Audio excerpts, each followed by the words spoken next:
Welcome, welcome, welcome, as I forgot to turn the sound off on my other TV. Oh, professional streaming by Blades. Hi, it's Amberskies. It's me, I'm back.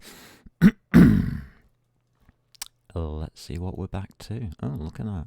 That looks alright. Oh, I did well with that.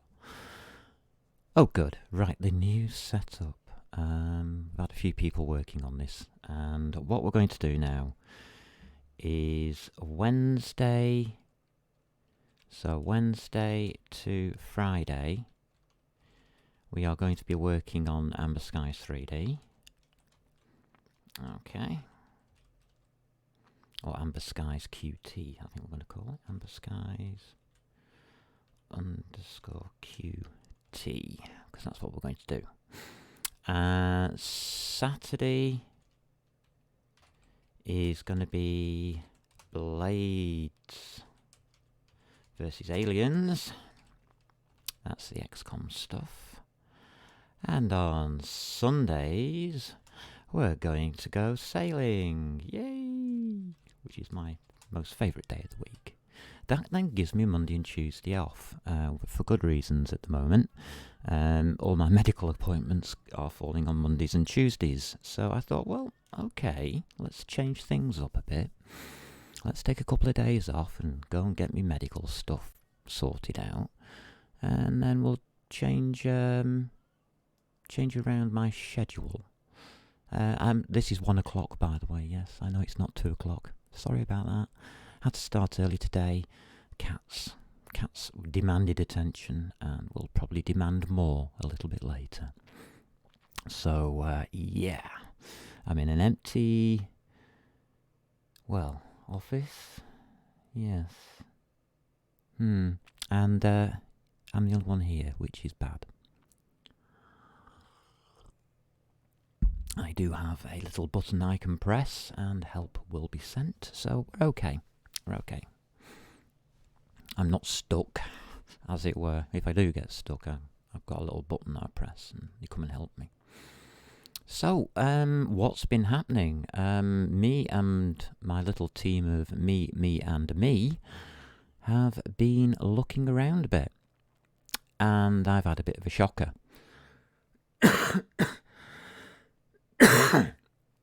That is a bit of a shocker. One, I've had a shock from the doctors, but that's nothing to do with this. The shocker was about QT. And let's just say the lack of it. I thought that a lot more people would be on the QT level. I think people are struggling with it. I think people are struggling with it big time. And I now understand why. So as you can see, we've set up a virtual box. Let's have a look what we've got. System settings. Let's have a look at these.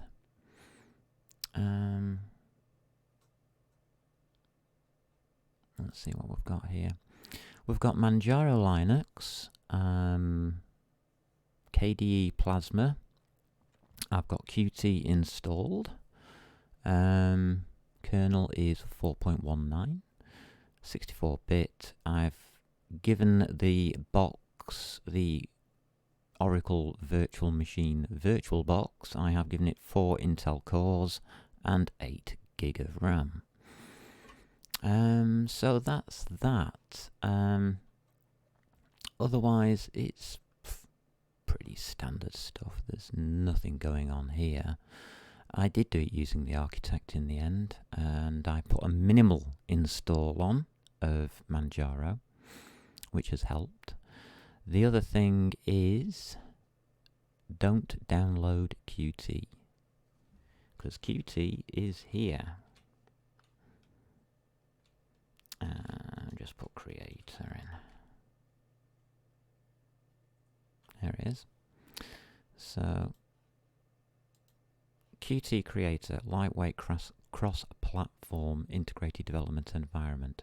Do it from here. When you install it, it'll ask you what you want. I can't remember what I put. I probably put ask for everything now. It makes me an idiot. So that's that part.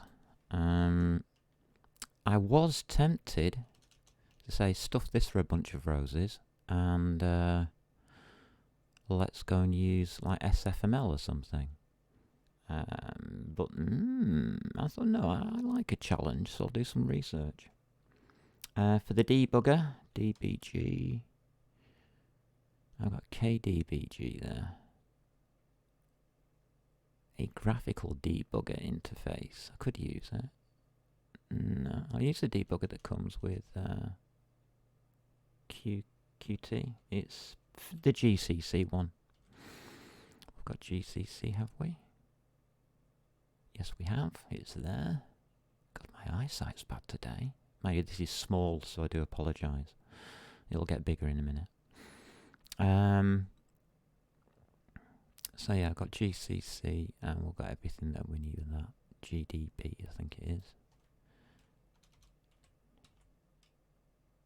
Yeah, we've got GDB. So yeah, that's a standard one. Right, so we've got everything that's standard. Can't think of anything else I want. So let's just find Qt. Now with Qt, Qt Creator, if you have a quick look under Qt Creator, what it also brings up is this Qt Assistant. I'll just load it up for you.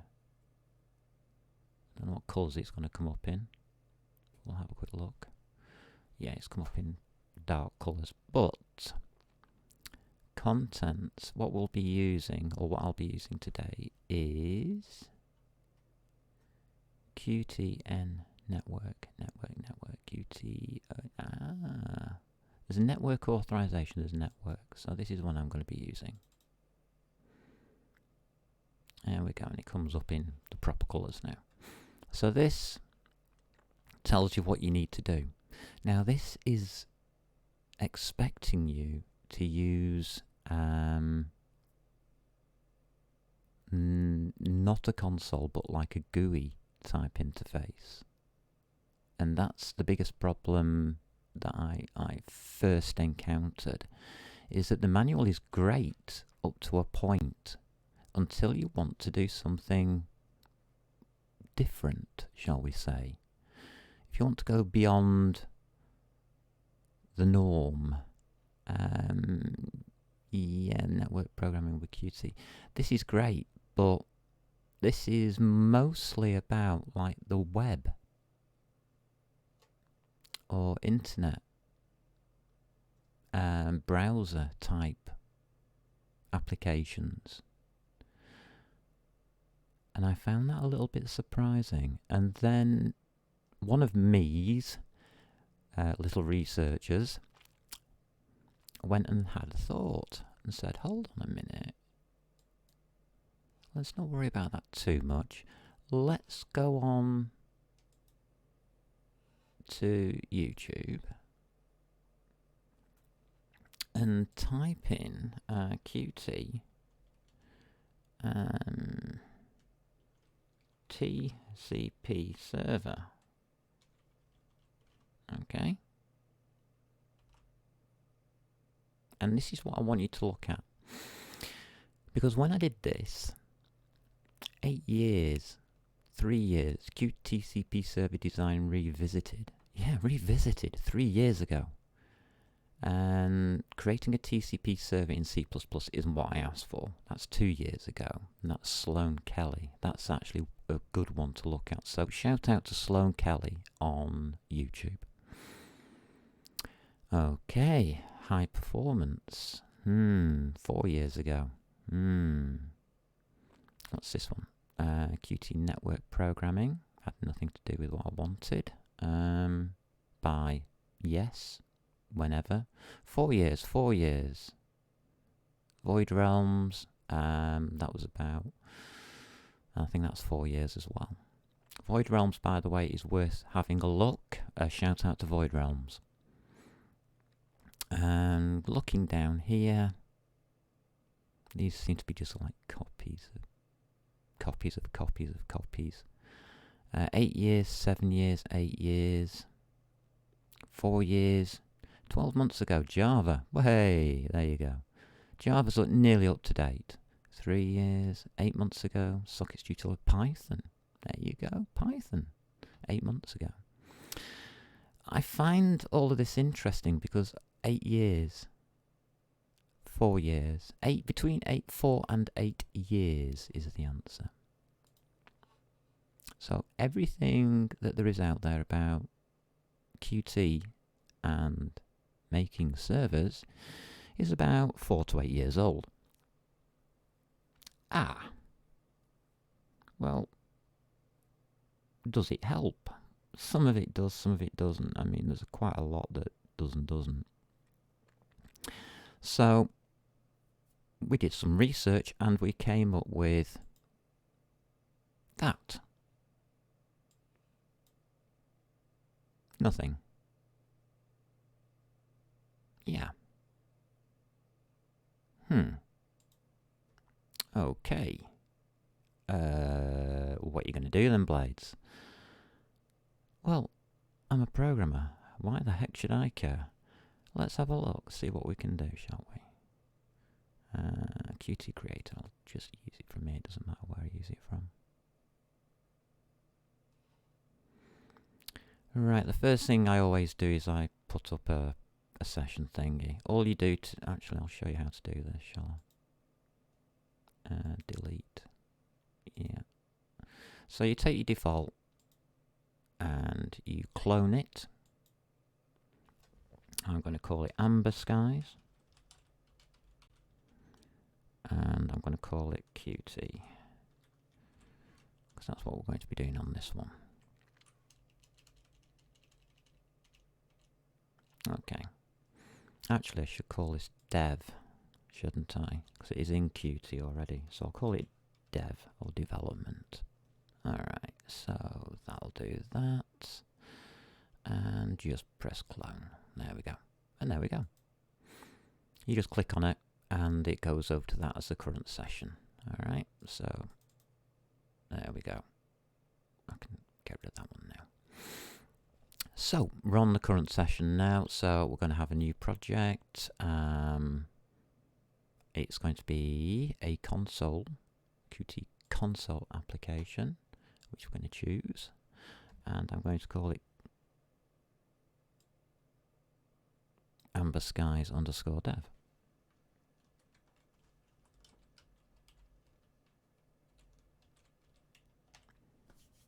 There we go. And it's going to be created in Home Fraser Desktop. And you might say, but your desktop looks weird. And yeah, let me explain that. Okay, QMake, next. Select kits, yeah. I've already changed all the defaults. Good. So I don't have to keep messing about with that. There is no version control on this one. This is dev. I don't do version control on my dev files. And there we go, we've got it. Right, so what's this about the desktop? And, oh god, look at that. Never mind. So what's happened with the desktop? Well, I've taken the desktop and put it inside a widget. And what all of this is now is my home folder. So my desktop is now my home folder. So if I click on this, my home folder, you will see all of these files here. If I go to the desktop, you'll see Amberskies dev, which has been placed in here, my desktop folder. That's all. That's all I've done. If you want to know how to do that, I believe you just do configure desktop. And under here, location, places and panel item, I just put to home, so that all does home. And then this widget I got off the sidebar, which is add widgets there, and just put it to set it to the desktop folder. That's all I did. Nothing special going on. All right, there's no special introductory version of Manjaro that does this for you. I had to do it myself, so it's all in the settings. Right, so we've got a QCore application. Alright then. So the one thing I do know is GUI is this might not hack it.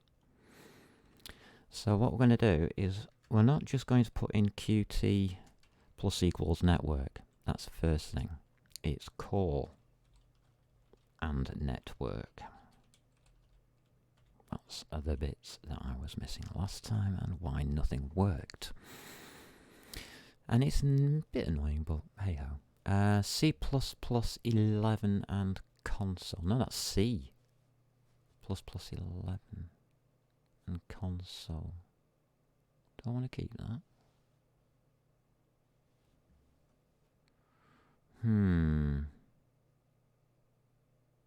This is important. No, I don't. I want 17, thank you. We'll go for 2017. Console is okay. App bundle is okay. I won't be using any of that, so that can go.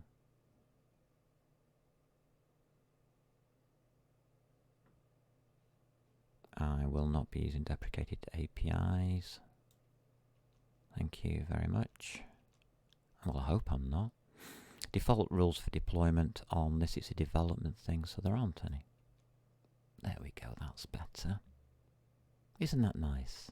Nice, nice, nice.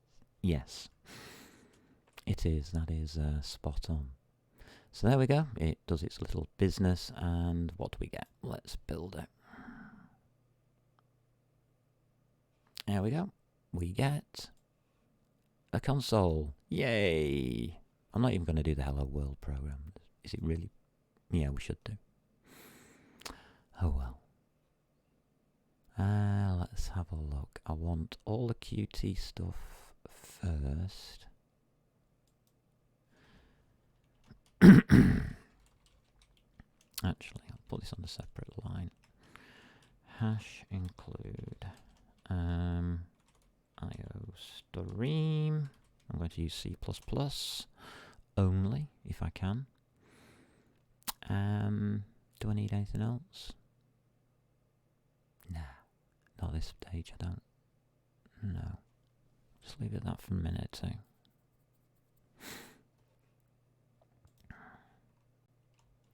And the standard I'm going to put here is std : cout.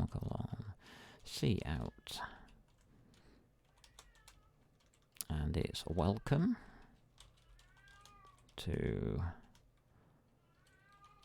Amberskies development. There we go. That's it. And we'll put an end line marker on it. There we go. Lovely. Build and run.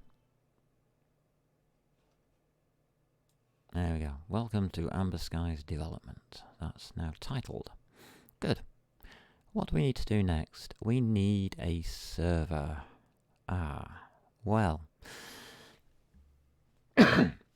This is quite funny because what I'm going to have to do now is use my other computer to open up the assistant. So I'm going to open this up on a separate computer. So unfortunately you're not going to see that. And I'm going to go to that network page. So other computer here. Don't know where it is. It's over here. There we go. Qt Assistant. Here we go. So I've got my Qt Assistant opened up in big letters so I can read it. That's the index. I want the contents. Dozy me. Network, please. There it is. Okay, so if hash include Qt network. To use Qt network classes, add this directive to the C++ files. Okay, we'll do that.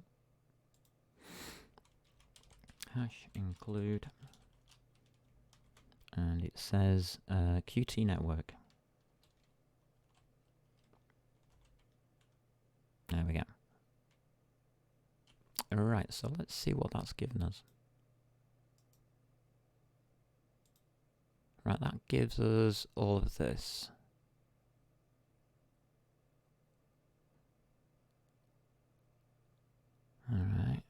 going to need some of it. Yeah. Yeah. Nope. No. No. All I'm going to really need is this bit down here. I only need that. No, we're not going to be including that. No. So, already, I'm disagreeing with what it's saying. Great. What I will do then is I will include. Let's see, what can we include?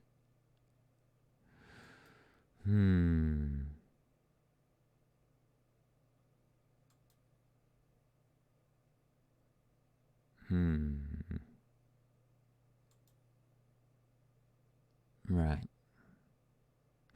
I'm going to include the following.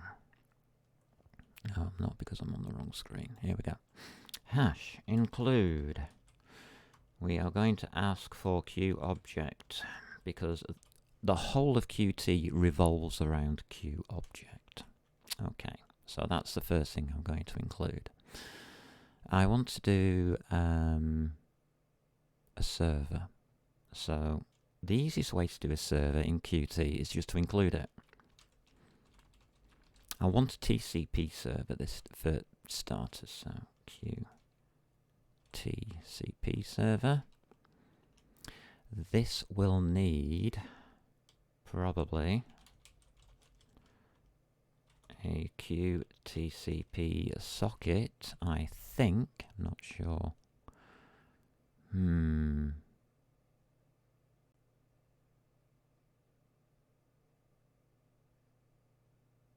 Got IO stream, haven't we? I think I will also need a few other things, but I'm not sure yet. How are we going to store the sockets? Could be a map, a queue map or a queue list. Alright, let's look at help. Alright, contents, search. Oh, it's going to do this thing, is it? Oh, it's not going to take long. Let the search go and have your coffee. Have we got anybody watching, by the way? If you, I would just like to say hello to everybody that's watching, and I would like to say hello to you, especially my viewer. Thank you for watching. It's appreciated. Thank you. Oh, that's nice. Here we go, Qt Creator Manual.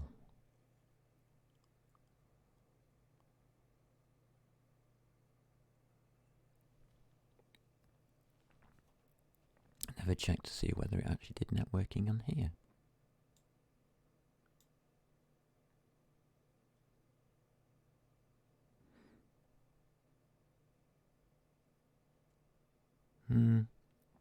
No, there's quite a lot on web applications and web sockets and all that kind of stuff.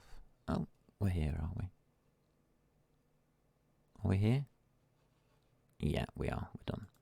Alright, it's just with streaming, my Oracle VirtualBox has problems. It doesn't like Streamlabs OBS, which means we might be getting rid of this setup and going for a different one. I've just downloaded... What did I download? Oh, Twitch Studio, the beta. I downloaded that yesterday, and I haven't looked at it properly yet. I have done a review on a game that somebody gave me. I think it was Doug. Asked me to download a game, but I'll do the review on that on Sunday. So, QList. I've got my problems with this. Alright. Can we have this bigger? Okay, so we can read it properly. Right, that's better. Right, this is QList. I can read it now. This relies on using all of these. You have to use the functionalities that have been given to you for QList. QList is only half and half.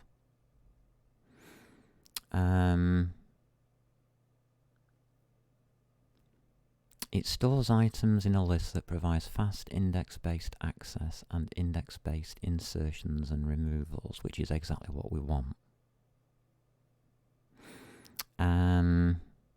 But performance consequences. QVector should be your default choice. First choice, give better performance than QList. Will always store its items sequentially in memory, where QList will allocate its items on the heap, unless size of T is less than size of void star, and T has been declared to be either a queue movable to... Yeah. See the pros and cons of using QList. So QVector sounds better already. There's also QVar length array. So C compatibility. I need C compatibility. So QList is out. This has already gone dead on me. I don't like QList anymore. So we're off to QVector. Okay. So hash include. And we're going to use QVector. I don't really want to use QVector though. I'm going to use QMap. I want to use something different because I want to do something different. What I want is a socket and a connection. I don't want just a simple vector. I want a socket and I could actually use a vector within those connections, couldn't I? No, I can't. So it's going to be socket and user. Okay. We are going to need a server, as I've said. So let's start writing that. We are going to put it under a namespace. And we're going to choose one. So this is going to be net dev. So we'll do all of this. All our network development we'll do under net dev. That's going to be our development namespace for this. We are going to need a server. So let's name the server. I don't just want to call it server, do I? No. It's going to be a class. It's going to be called Amber TCP, because I want a UDP one as well. And then server. Yeah, I'll have that. And we're going to inherit from public Q TCP server. And yeah, that should do that, and everybody's happy. Except we need a Q object. There we go, we'll have one of those as well. Now, we'll go public.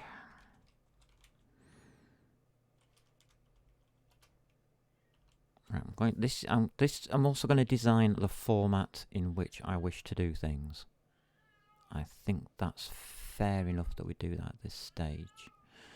The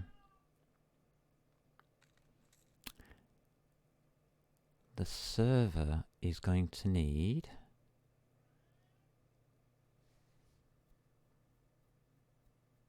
I don't know if I've got everything here for that, but let's try it, shall we? Okay, Amber let's just go TCP server. It takes a qint. We'll go into this. It does anyway. Qint 16 for the port. I don't think the port should be first, so let's just back up a minute. Just put a semicolon after it for a second.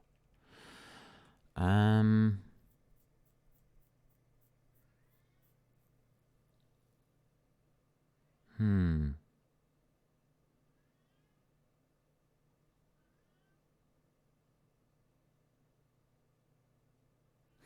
think it's qhost address. I think it is QHO. Yeah, qhost address.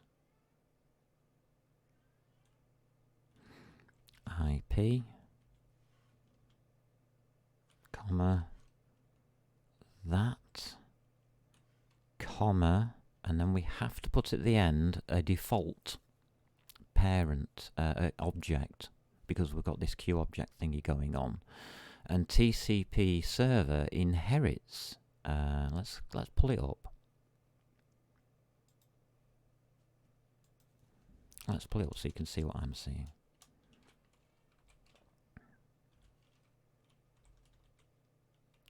That'll do. Here we go. Can we have that enlarged, please, so we can actually see what's going on here? Yeah, here we go. The QTCP server Q object star parent equals a null pointer, which means, if you know your C++, that is a default. And you can only have a default at the end. You can't have it at the beginning of your list. So when we edit, we have to put it at the end. What I'm also going to do is hit return there, and hit return there. So this is a Q object, and it's going to be star parent. May as well use the same variable name, doesn't really matter to me. Null pointer. There we go. Right, so I'm happy with that.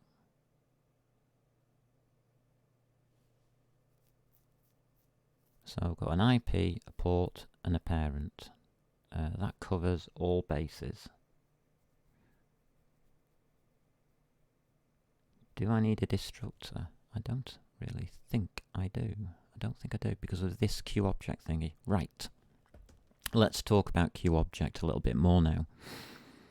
Q object and parents. Now, when you have a Q object, you can do this parent and child exercise. So this is probably going to be the parent of everything else. Does that make sense? It's going to have a lot of children, like, I think sockets. Let's check them, shall we? So QTCP server, QTCP socket is the next one down. Enlarge. I wish it would keep my enlargements going. There we go. QTCP object, QTCP socket also takes a Q object parent and null pointer.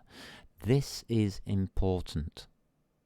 This is very important that this happens. What happens in Qt if the parent is deleted or destroyed? It also deletes and destroys all children, making memory management blissfully easy. So this server will destroy all of its sockets as long as you assign all of the sockets to this server. Interesting. Secondly, you can only do that in the thread that the socket will live in. I mention that now because we are going to probably use threads. In fact, Q thread pool, because I want to limit the number of connections because I've only got a small server. So I will be limiting incoming connections. My coffee's going cold, so I'm going to do that. So this we can note. Let's start making some notes on here, shall we?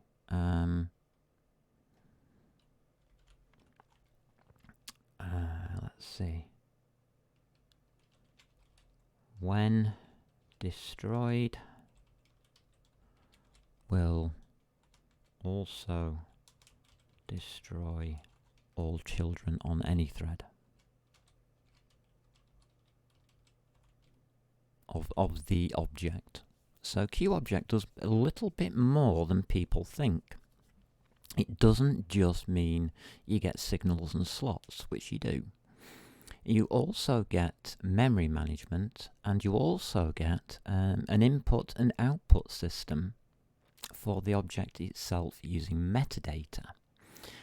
It's actually got its own programming language attached to it for metadata, and that coffee is definitely going cold. Yeah. So that might be worth looking at a bit later on, but I'm not ready to jump in that deep at this point in time. I want to try and keep it as C++y as possible and just introduce bits of Qt as we go. But this part I wanted to introduce now because it's damned important. It means that I don't need a destructor. And if I don't need a destructor, it means I don't need a copy constructor and what is it? A move constructor, that was it. Copy and move constructor, which I need to look at later. We're going to look at that soon, because this is going to do a lot of different things. Just wondering if yeah, there is a point to it. So I want to show how we can develop properly. Namespace. NetDev. Hold on a minute, Blaze. Why are you doing it twice? Oh, because I can't spell. NetDev. Doing it twice because one is for headers and one is for CPP files. So here we can put Amber TCP server : Amber TCP server, open brackets, and it's this lot.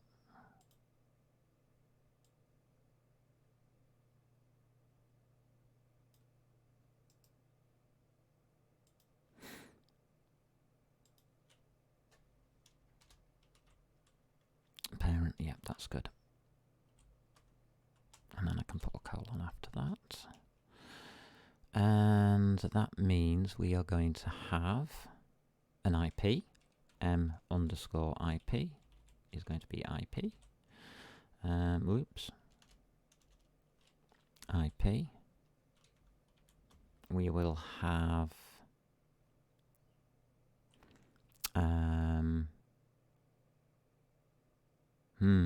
no, I don't want to put that there yet.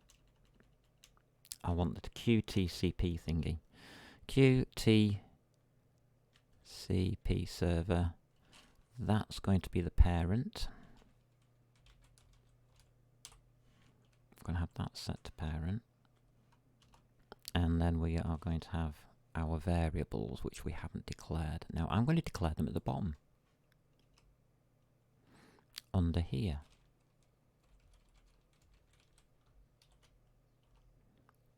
So we have qhost address.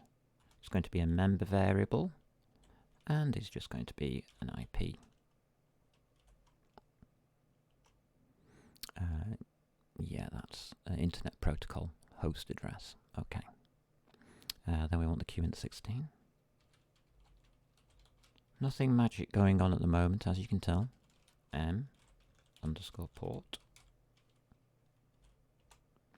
And the parent we already decided we don't need to really worry about too much. Okay. Alright, so m_IP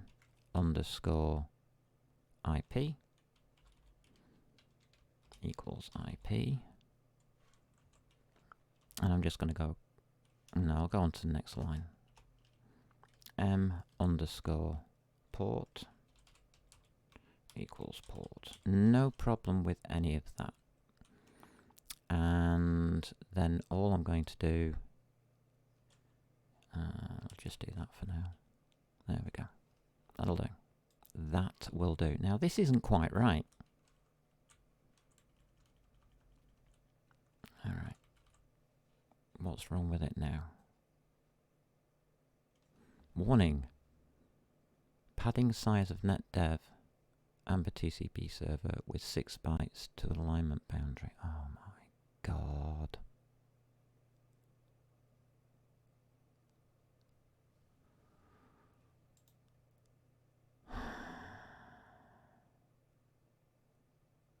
What on earth?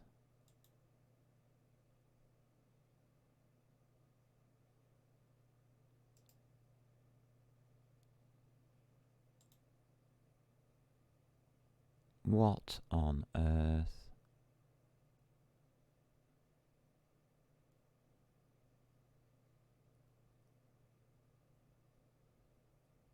Okay. We'll do that then.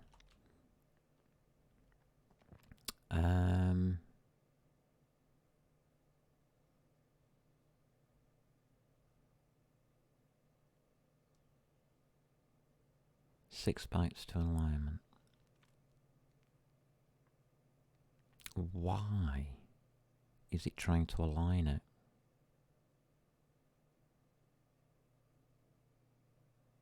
It's a warning, not an error. Yeah, I know that.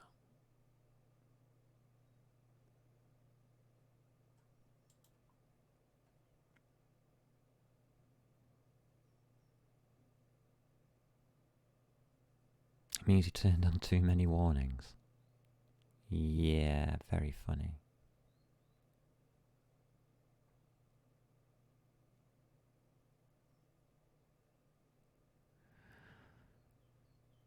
It's not making efficient use of memory. Okay, fair enough.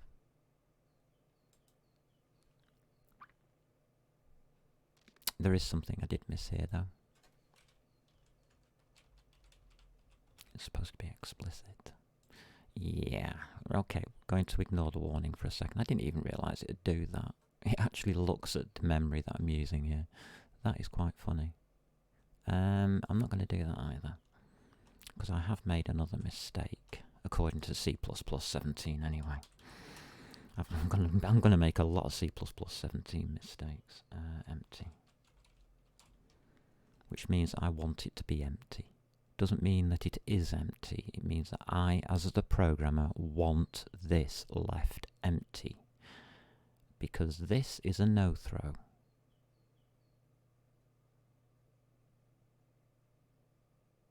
Which means I can actually label it as no-throw. Does this have a no-throw system?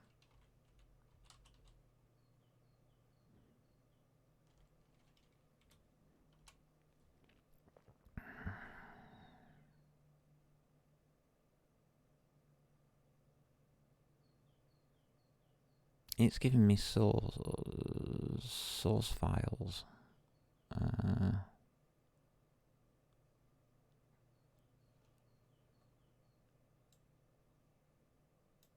Right, so that's how you do it. Okay, let's edit that. You're probably thinking, what the heck is he doing?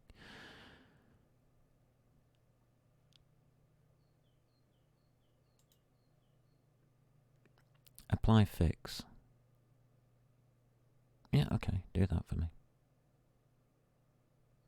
And you put it in as that one. Okay. Right, so that's how you want to do it. Fair enough. What is that all about? Well, QDecl no throw means that if you, because I put it explicit, and it's got a default here, it means that this cannot throw an error. When called, it has to be explicitly called with the IP, with the port, or the parent, otherwise it won't let you do it. It won't let you call it any other way because I've put the explicit there. So by saying no throw, I am telling the compiler that when this is being used, it will never ever throw an exception. No error will ever happen. Okay, no exception, no error can happen. And that means I have to declare this as empty. If I don't, and I put any kind of command in there, or any kind of, make a new server, or whatever, this server equals a new server, or whatever, that can throw an error. And so it has to remain empty. So there we go. That's the meaning of all of that nonsense. Something I've been looking into. Why do it? Because the compiler will generate different code. And that code will be a lot smaller and a lot faster than if you don't put this. And it's only this one command, and it's never used, and I can't understand why it's never used. It's mostly used in operating system construction. When you're constructing an operating system using like C or C++, if you're trying to make a kernel, for instance, you would like to mark all of the bits that can't throw an exception as no except. You would do that to speed the code up, to pull things in line, to get to the code so tight and packed that it would be awesome. And you would also be doing something about things like that, which I really don't understand. Well, I do. I know exactly what it's saying, but I don't understand why it's telling me. Because I don't know the sizes of these things. Oh, that's 8 bytes. 2 bytes. 6, 7, 8. Alright, it wants another 6 bytes, doesn't it? It's these here. Oh, well, it's not getting them. Because parent has no bytes. I don't think it does anyway. No, it's just an object out on the heap. So there's no bytes of memory there. Lovely. Fantastic. Thank you, C++17, for the warnings. Right, so we've got this far in constructing our server. Now, when we call this, it will construct a server. So we need a way of closing this server so it can get destroyed properly. At the moment, there's no way of doing that. So we are going to have some signals and slots. Okay.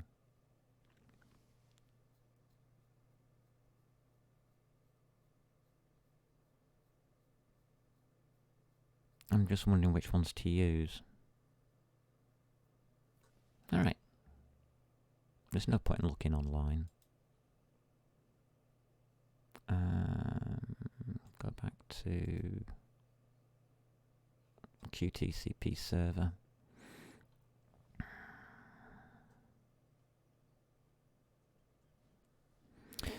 Alright, so list of all members including inherited. We might have to go through that lot, yeah. Inherits Q object. Inherited by. I am interested in that. Okay, let's not go that far yet. Alright, signals. Accept error and new connection. So those are the signals that are created. Protected functions. Add pending connection. And incoming connection.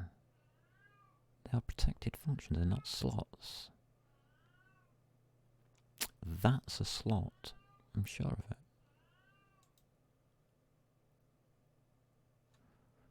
It's called by when a new connection is available. Oh, lovely.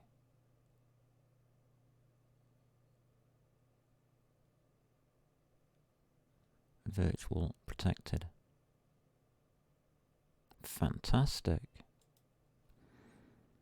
Add pending connection. This function is called by incoming connection to add the socket to the list of pending incoming connections.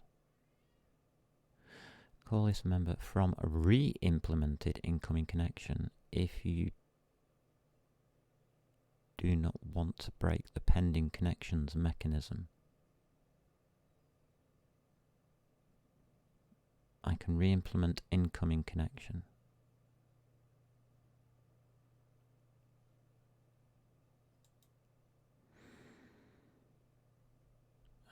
Virtual voice connection is available. Native socket descriptor for the accepted connection. Ah, that's the one we want afterwards, isn't it? Is it? New connection, next pending connection, add pending connection. These are all going around in circles. That's listening.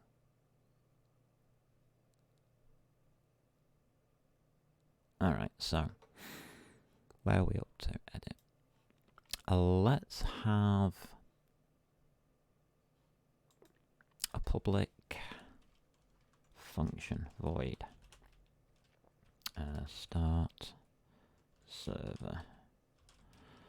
Doesn't take anything. And is it a no throw? No, it isn't. It can throw. So that's that bit.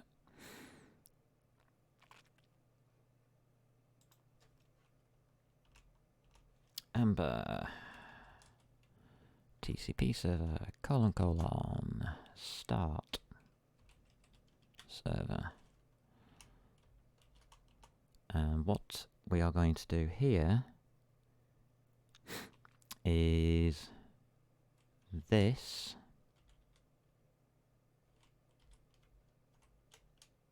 listen. We need the address, which is MIP.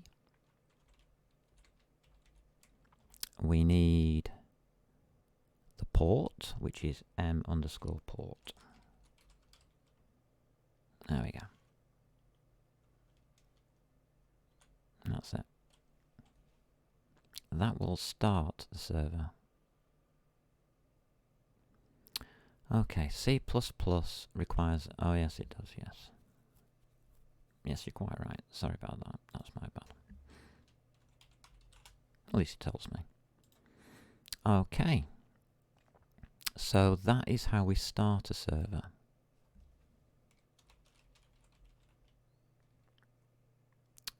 Start.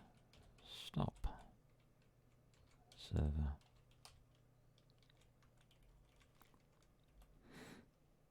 Okay, how do we stop a server?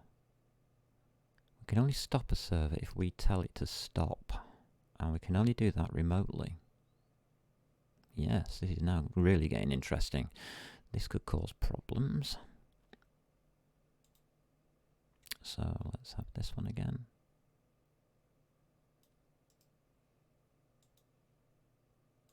I did put it to void, didn't I? Yeah. Shouldn't. As we're about to find out. Void. Stop the server. This. Close. I think it's close.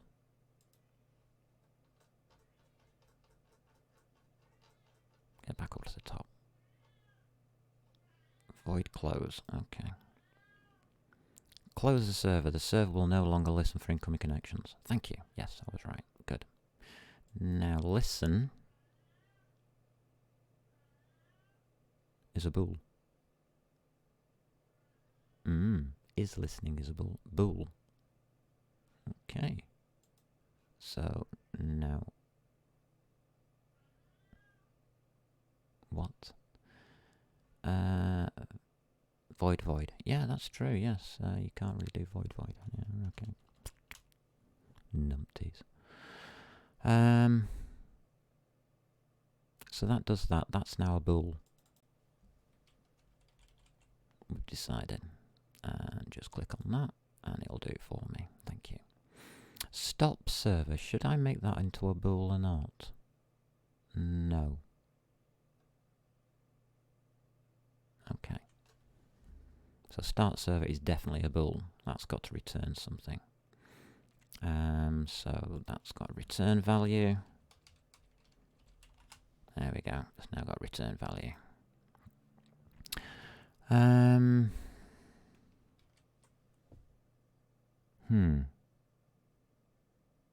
So we can start a server, we can stop a server. That's interesting, but when we start a server, we're going to need to do a little bit more than... No, we're not. We're just going to listen, aren't we?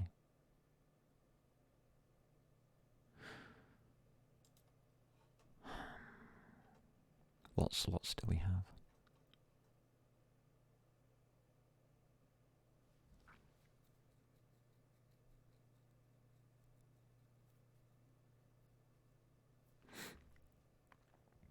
To have the server listen for incoming connections, the new connection signal is then emitted each time a client connects to the server. So I need to listen for new connection. Let's do that. So this is a public slot. Oh, my cat's crying. I told you it was going to be murder today. Oh well, never mind. Such is my life. So I'm going to have a public.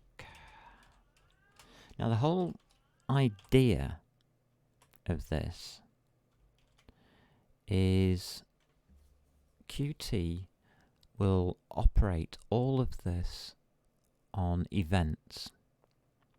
There's going to be no main loop driving the program. Well, there is. It's going to be down here. This here, QCore application, is going to be the loop that drives the program itself. So QCore application.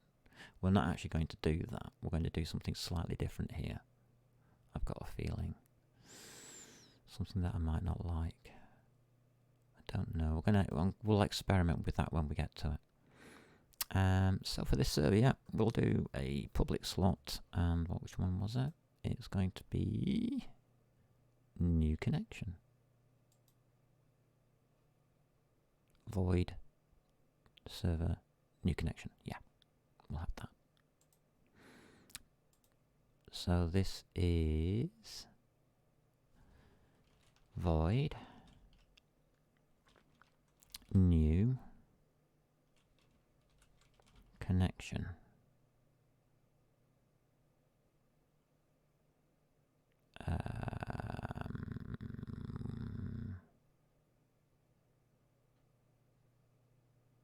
Or is this supposed to be a virtual void? Because it seems to be doing weird things on me. That's interesting. That's not supposed to happen.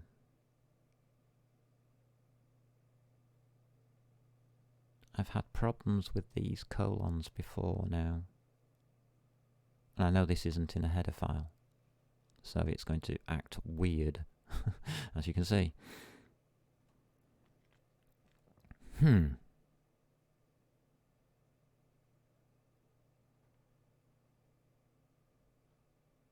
Public slots.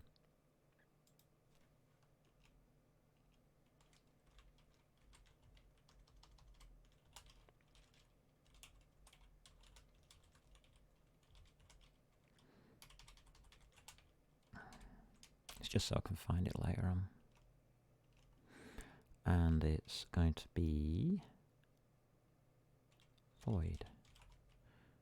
Amber TCP server, colon, new connection. Right, what do we want to do with a new connection? I think we'll just, not sure.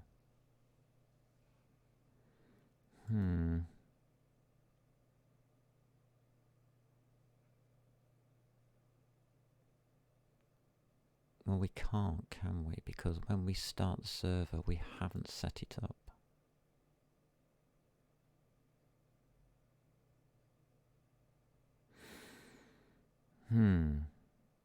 Okay. So we're going to have to put a connect in here.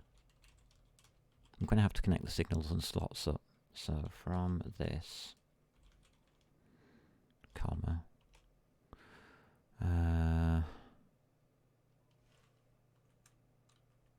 no, don't do this to me. Come on, get out of it. Thank you.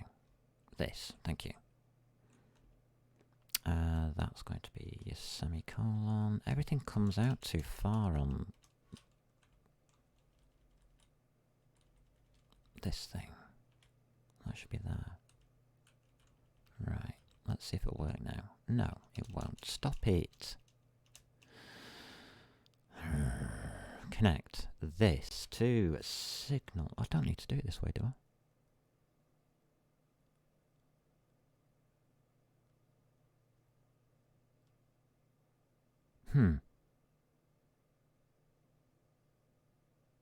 No, I'm going to do it this way because it makes more sense to me. Signal. Is this deprecated or not?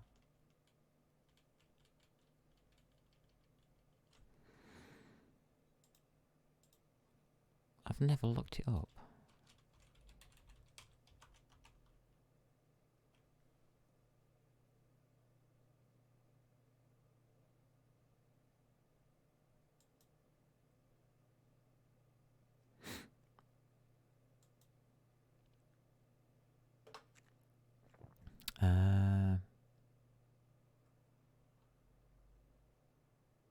Connecting objects to signals.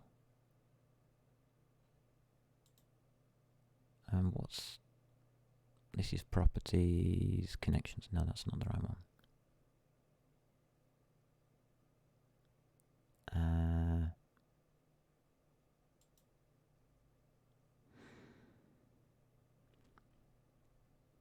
Okay.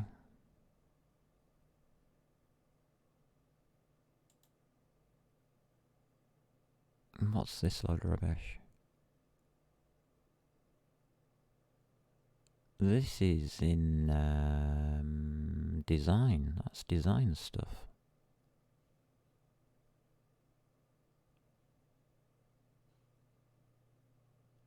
That's Qt Creator Manual 4. Okay.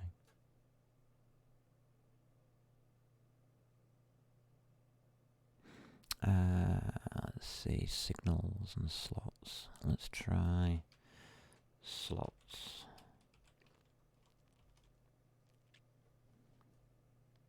That looks better. Here we go. Let's give you your signals and your slots type thing. This is how it all works. This is how this server's going to work. It's also got the meta object system as well. A real example. Okay.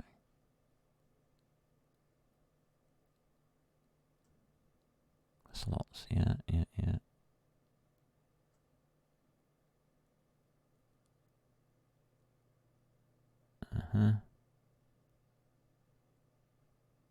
Right, it has changed.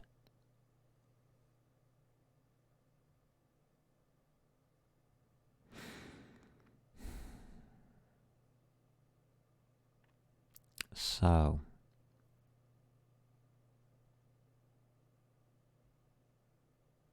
alright, so what we need to do is take the TCP server, which is also this. Alright, that's going to be interesting, because we've inherited. C++ 11. No, we're not going to lambdas. Yeah, we could do.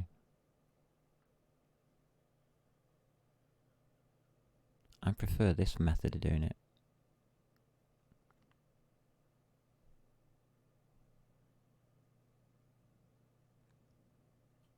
Signal and slot macros. A rule about whether to include arguments or not in the signal and slot macros. Yeah, because there's an extra thing on the end that people don't realise is that, and we are going to need it. They only think it's signal and slot, or signal to slot, but there is actually a queue. There's different variations on the signals, which gets even more complicated. I will use this version. I'll use signal and slot. You can use sender and receiver, which is 1, 2, 3, 4, and this is 1, 2, 3, 4. It's exactly the same.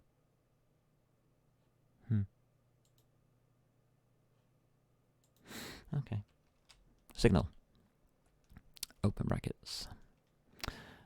New connection, please. Yep, you see it comes up, and if you look at it very carefully, I'll just take that off again. New connection, it's got one of these little symbols by the side of it, and it's got a broken side to it. It's got like little indentations in the new connection symbol icon thingy, which means you can have it as a signal. New connection. Alright, so that will be a comma, and come back again. So the signal from here is going to go, funnily enough, back to here, and it's going to go to our slot. And funnily enough, our slot is called new connection, which I don't like.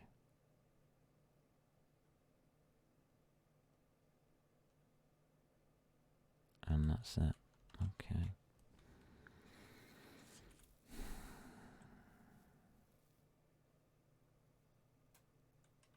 I could call it something different.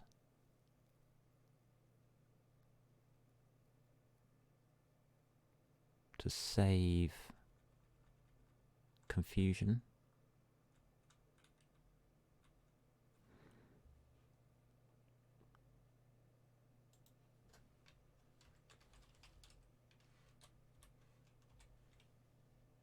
There you go.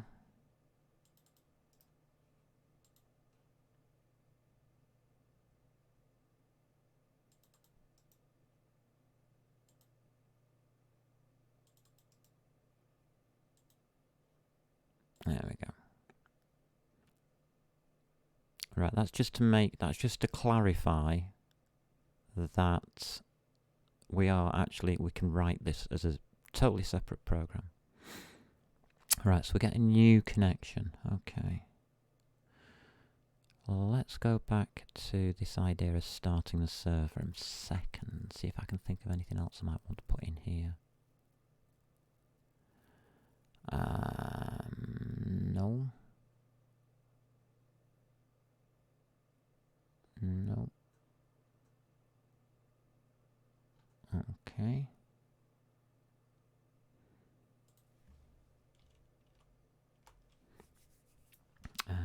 Let's have a const expression.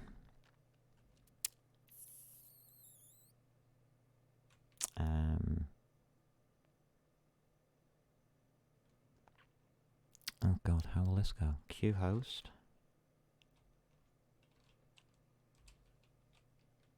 Host address. We're just going to call it host. H-O-S-T, yeah, equals.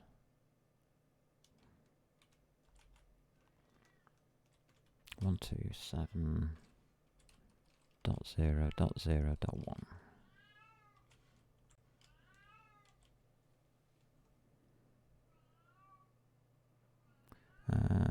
Const expression variable cannot have non-literal type. Alright then. Take the equal sign off.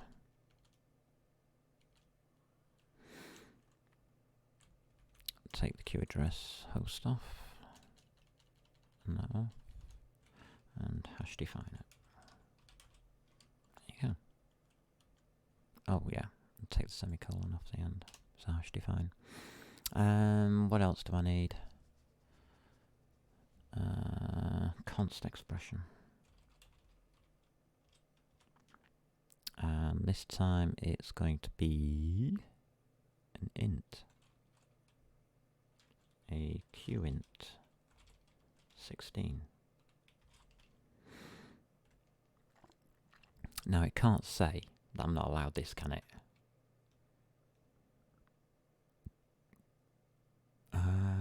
Port.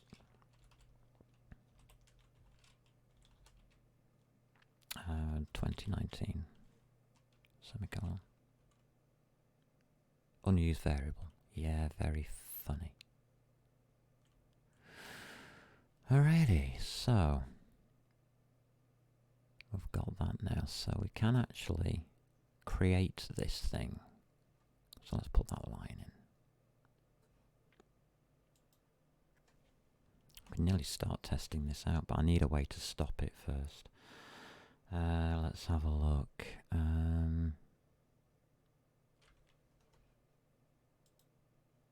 Get rid of that a minute. It's going to be, yeah, net dev. Go on. Amber TCP server. Star server equals a new net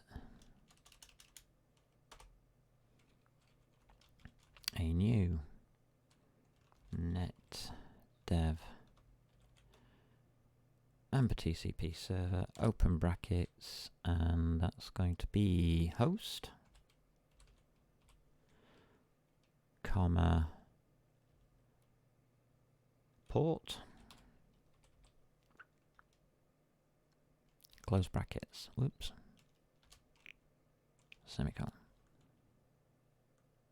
No matching constructor.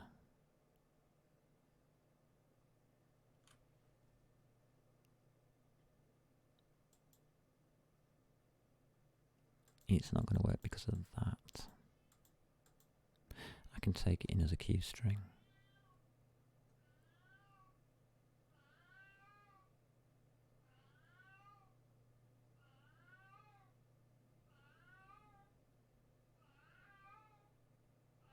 Yeah, I can take that in.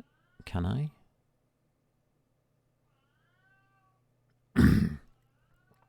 Will that work with this?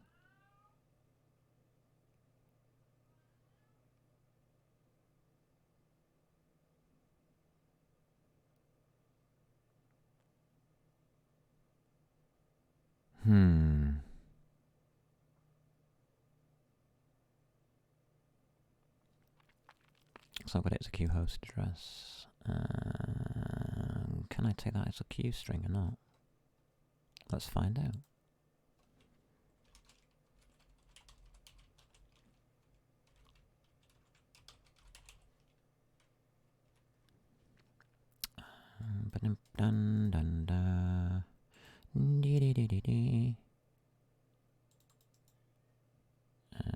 Paste.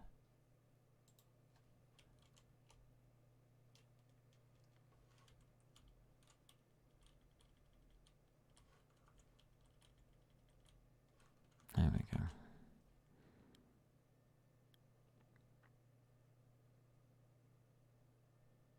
And that's now Q string.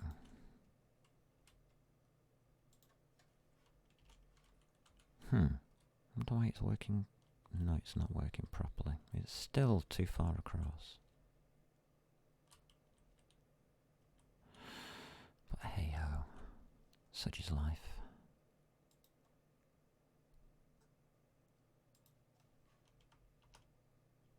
There we go. God knows why it goes back there again. Alrighty. Do I need to alter that? Unused variable. Thank you.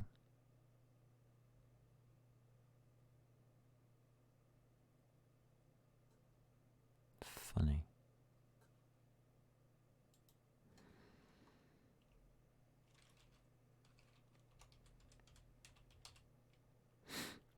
So it'd be server start. No, not stop. Oh, God.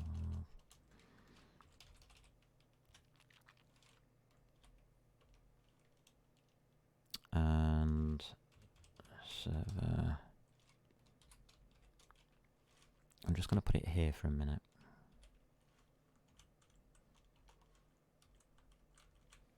So that we don't mess things up.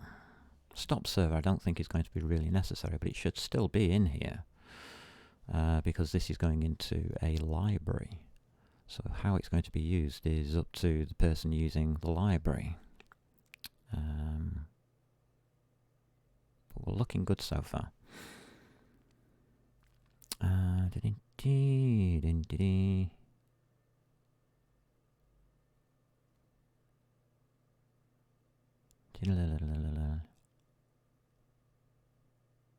Is that a bool? No, start server is a bool.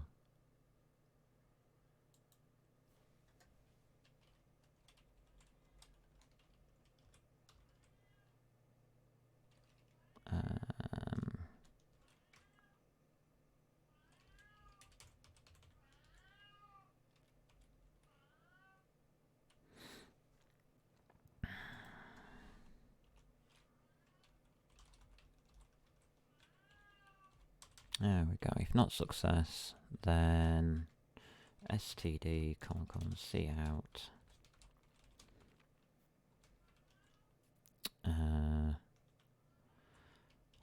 unable to start server. That's all I'm testing at the moment. Standard cout. No, it's not standard. End line, please. That's better. There we go. So what we're testing initially will be whether we can start and stop a server using that host and that port. Now the host and port I am just dropping in from QString straight into a Q host. But it's an equals to. Yeah. Yes, that'll work. Thought through it all. We could try building it now. Okay. netdev amber TCP server : amber TCP server QString unsigned short q undefined reference to vtable for the Q2. Yeah, amber TCP server. Well, that's correct. There is an undefined reference to the vtable. Right, I know what that means then. Oh god. I didn't want to have to do it that way.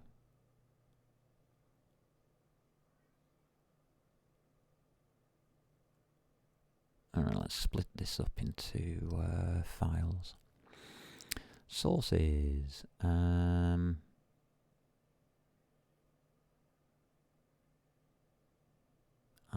going to call it netdev. Yeah.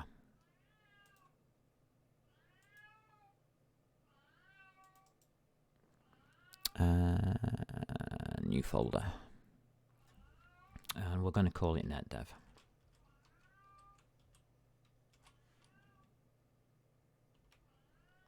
Alrighty. Back to projects, please. No, I don't want file system.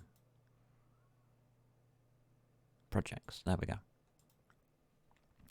Right, so sources. Add new. It's going to be a class. Choose. Class name is there. Amber TCP. Small s or capital S. Okay, we're going to copy what they've done. TCP small and then a server like that. I'm going to copy the way they've done it. So that's small CP and then a capital S. Okay. Custom. Nope. Yep. Path.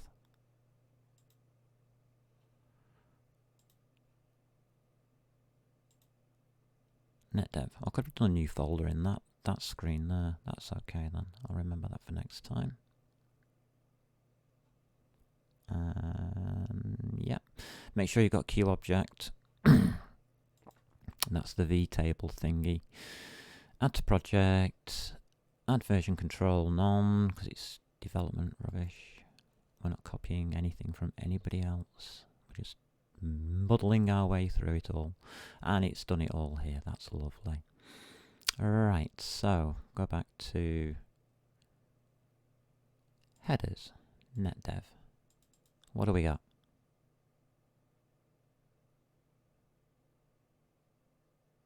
Yeah, it looks reasonable.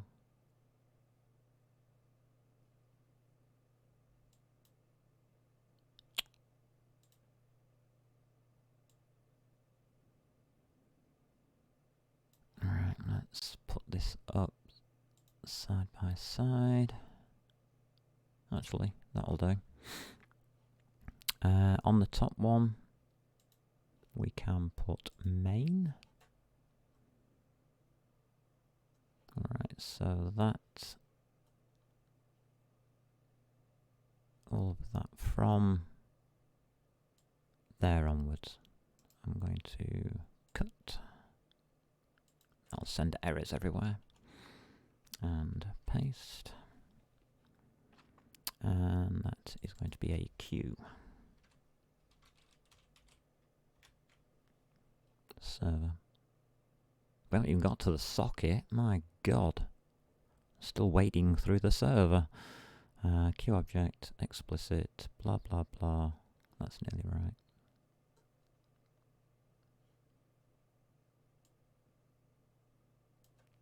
I'll have you three. Cut.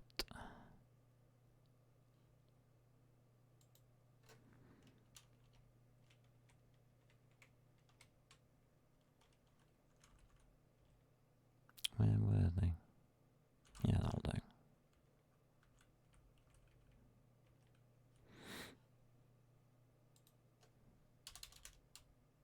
Alright, just remove you. So I've now got an Amber TCP server. Prefer a line after that, thanks. I like it by itself.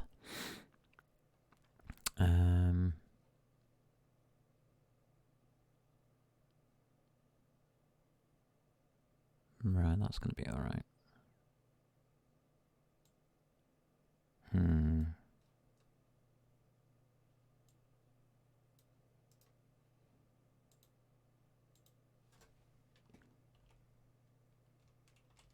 That's you two. And you lot.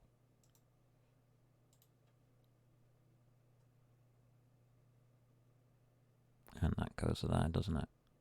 For the public slots. V. Yes, it does. Lovely. That looks nearly right. Yeah, that's right. Is that what I wanted? He's still coming up with this padding size rubbish. That is starting to annoy me already.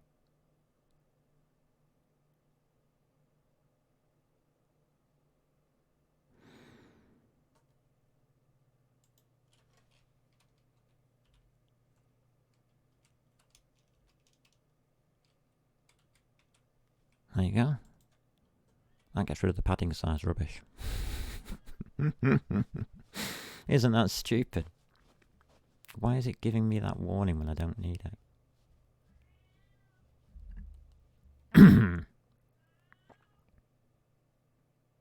That is redonkulous. So I can have up to 4 ports. I don't want up to 4 ports. I'm just joking. Just showing how stupid that thing is. Alright, so QObject, blah, blah, blah, blah, blah, blah, blah, blah, blah. Okay. The only thing I haven't done is namespace step.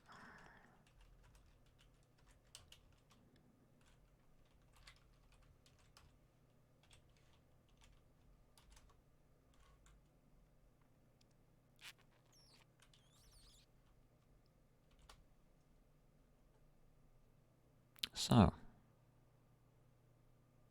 from there to there.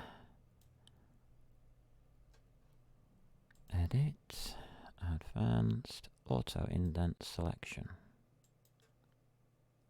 Great, did nothing.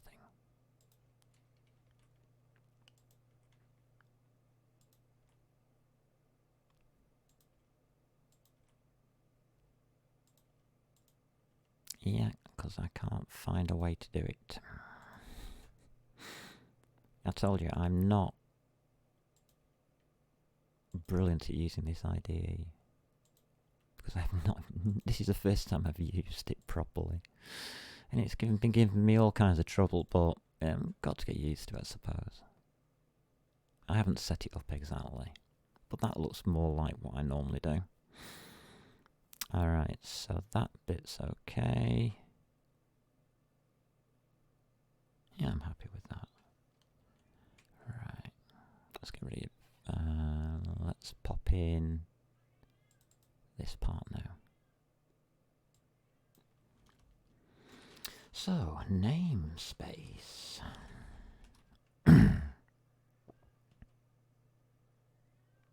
NetDev. Yeah.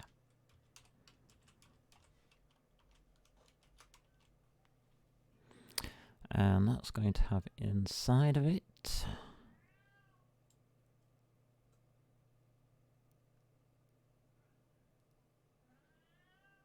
all of this.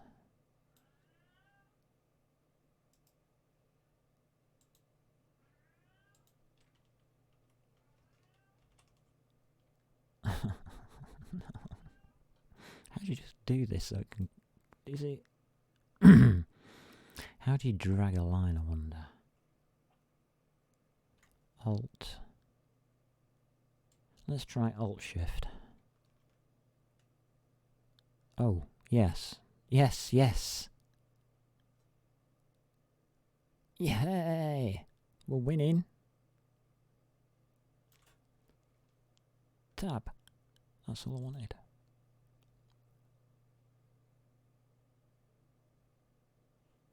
Alright, undeclared, yes, of course it is.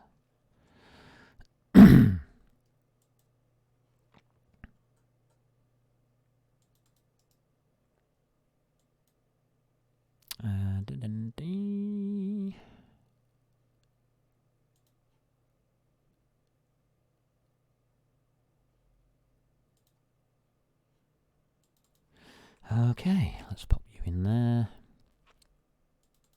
There. There. There.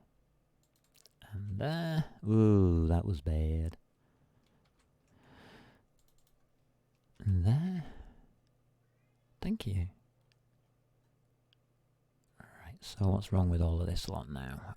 We've still got bits and pieces left over, which we don't need. Okay.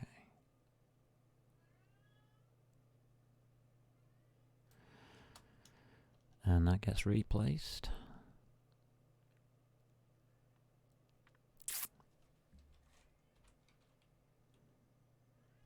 Include.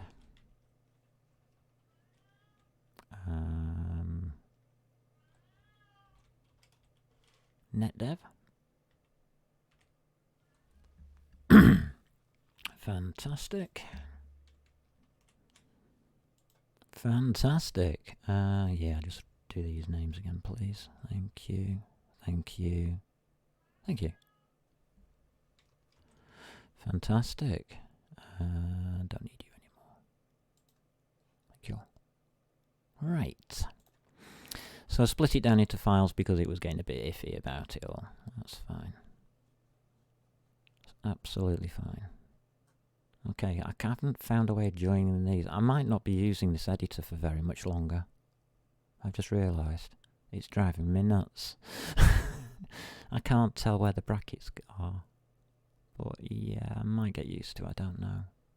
I might.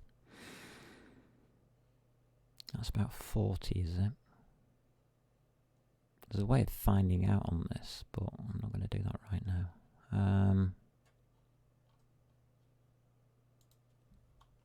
There we go, just do that. Right, so we've got something that looks as though it might work. Let's find out if it does or not. It builds.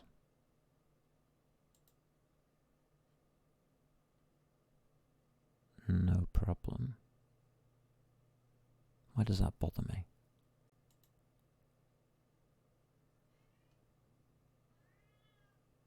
Okay. You know what I didn't do?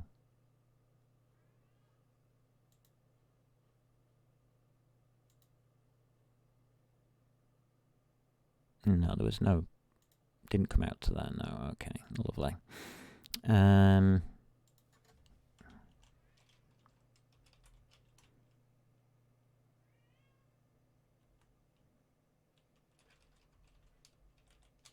Let's do this one.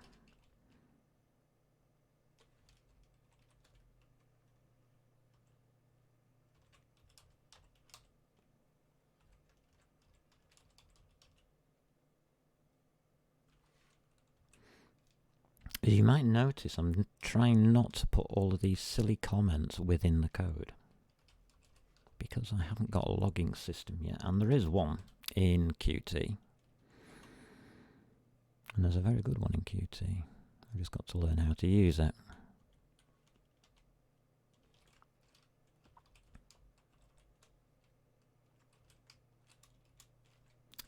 See out.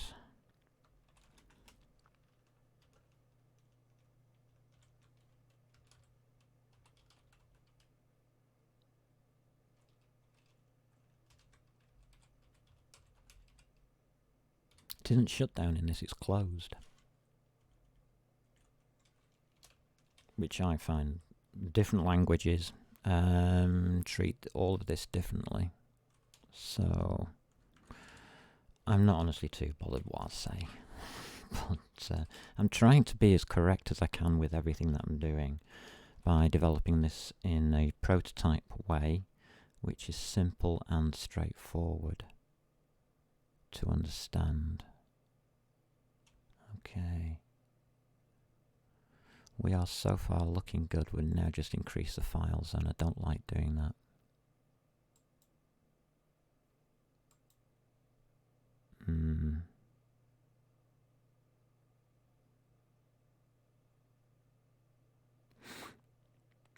What I'm going to do is just put in a qint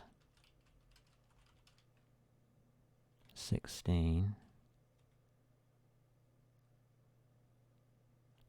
padding 3. There we go.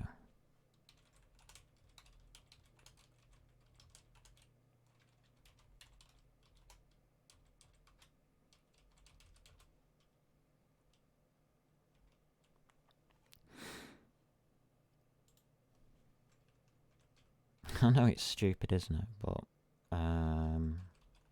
just want to get rid of warnings. I don't like warnings, especially about padding, because that matters an awful lot. People say, oh, it's just a warning. No. No, it means that the compiler has to do extra work. So we may as well do it for it. I don't know. Some people ignore warnings, my foot. Right, that will just give us a couple of messages, and that's roughly about it. There you go. Server started, server closed down. So it did work. That's the first thing. I can't understand. That is weird. That is just so weird. I can improve that host. We can still improve that by making that a const. And just taking it by reference.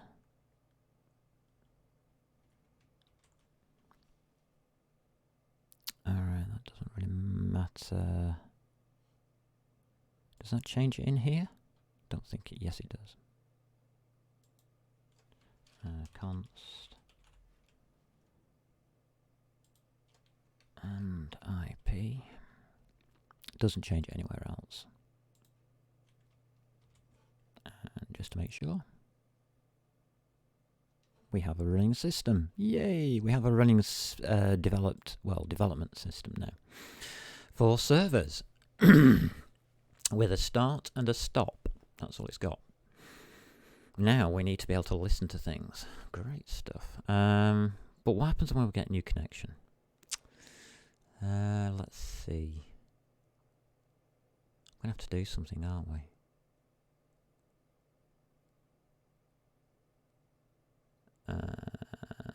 We have to get the socket going.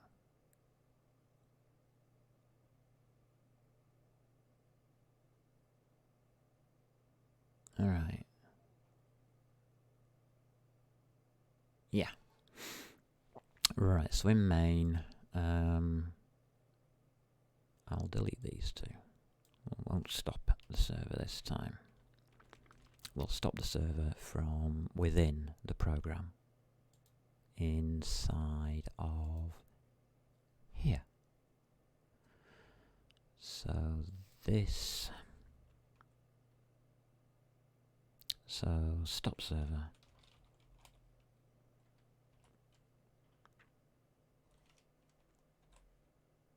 And we'll exit. 0. Oops. 0. I'll try and get out an STD, but then I haven't got it. So Q object isn't needed here anymore.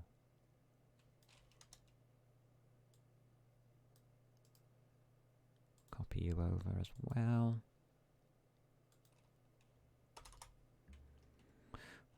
There's a better way of doing that.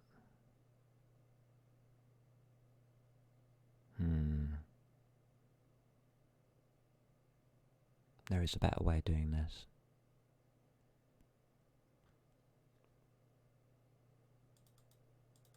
I'm going to use it. Q debug. Okay. I'll use QDebug instead, whilst inside the programs, because you can switch to QDebug on and off, I believe.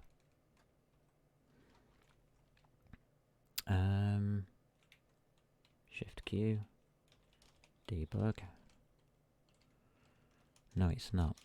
It's small q, capital D, E, B, U, G. Thank you. I'll put it inside. I don't really care where it goes.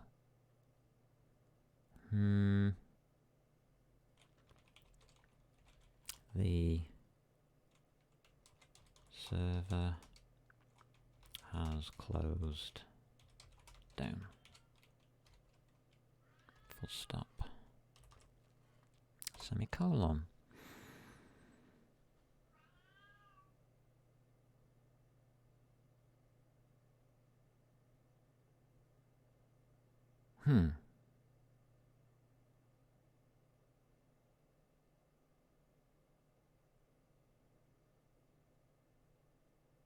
Okay.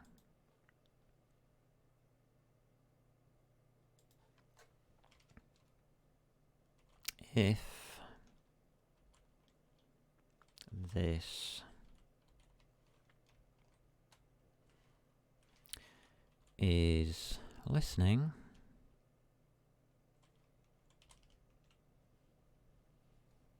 there we go, that gets rid of the no return business. But because it will be listening, it'll exit. Right, so all we need to do now is prompt that message. Now, this hasn't been, well, it's got a connection here with a signal and slot, so it's going to actually be a signal and a slot implementation. So until we receive a connection, the server will not close. Interesting. See if that runs. There we go. Okay, if I press F12 Control, let's get that a bit bigger, shall we? What address did I want? 2019, was it? Have a look. Yeah, 2019.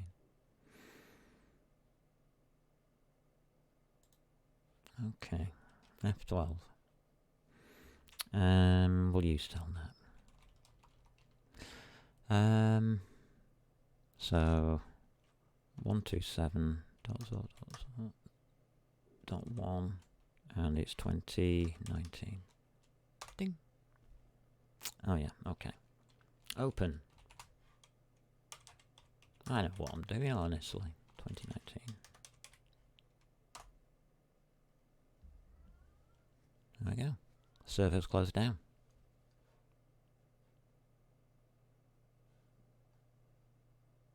Fantastic. We have a server.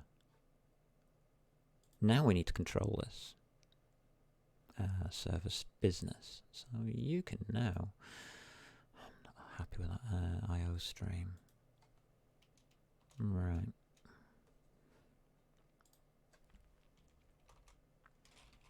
Okay, we'll do all QDebug, shall we?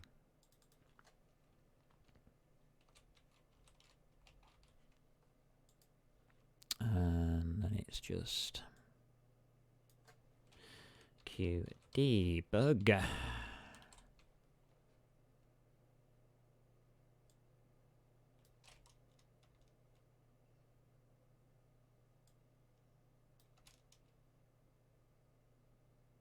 And the same thing, yeah.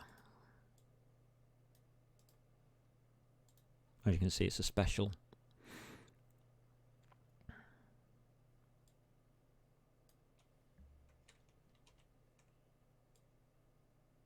And you can pipe to it, just in the same way.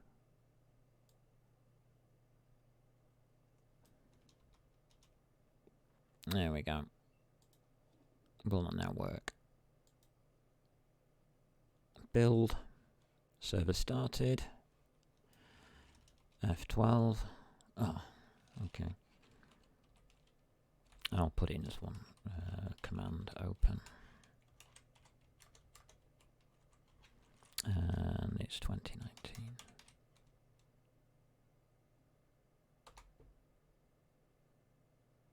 Pardon.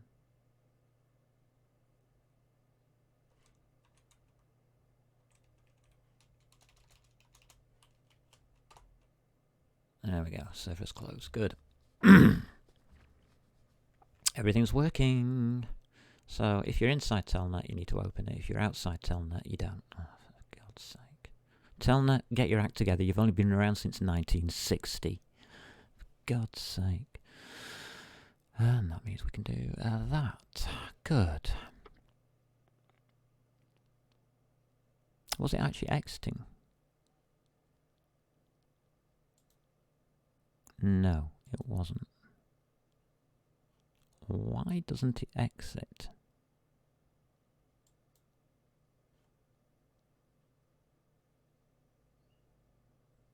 Ah. Because I'm an idiot. There we go. Stop server. So it won't be listening, will it? It won't be listening because we've stopped it. Alright, last test. Got to get all of this right. All the logic has to be perfect. Because of where we're going with it. Yes! There we go. Server's closed. Press return. Yay! Click into the window, press return, everything output, application output. Exited with 0. No crash. You see? Big difference. Blue. Yay. Lovely. We've done it. Fantastic. Oh, brilliant. Yep, we now have a server. How's about that? It's taken me nearly 3 hours. God. No, 1:46. Hold on a minute. Yeah, sorry, 1 hour 46 minutes to get an actual server up and running. With a new connection. Sorry, being closed down from external. Alright, so that's your test. what do we actually want to do now is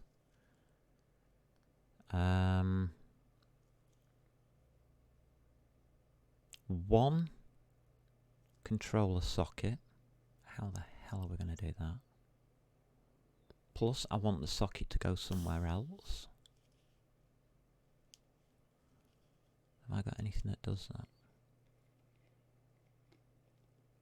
Maybe we should go and have a look at BOGO to BOGO.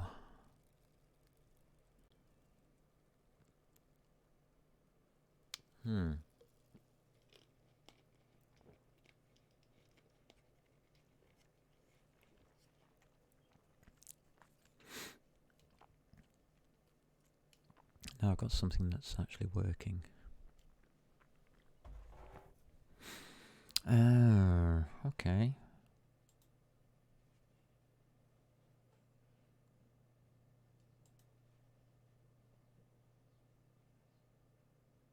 Oh, that's me looking up rubbish. Oh. Clever.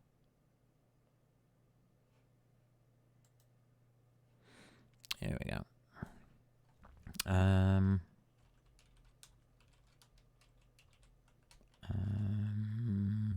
Qt TCP server. Hold on.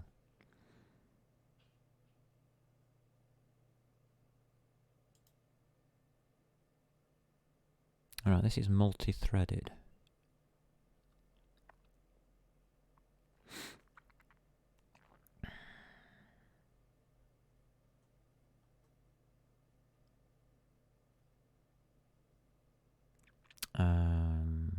Yeah.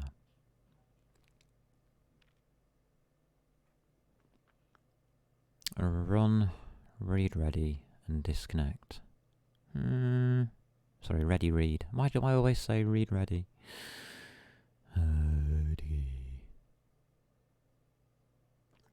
Could have that on a shutdown instead.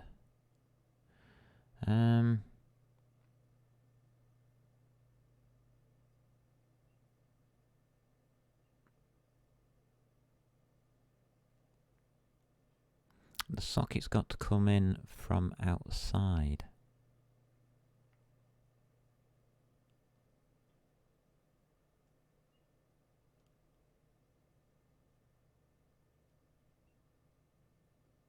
Alright.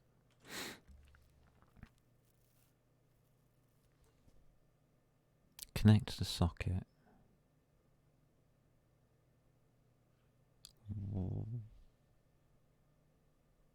Where are you getting that from?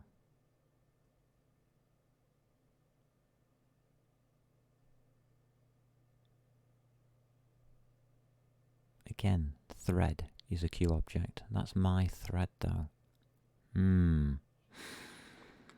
Not overly confident with that.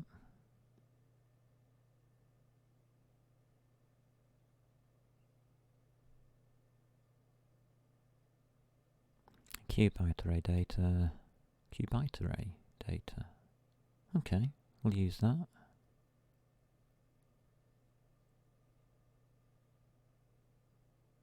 Okay, we can do that.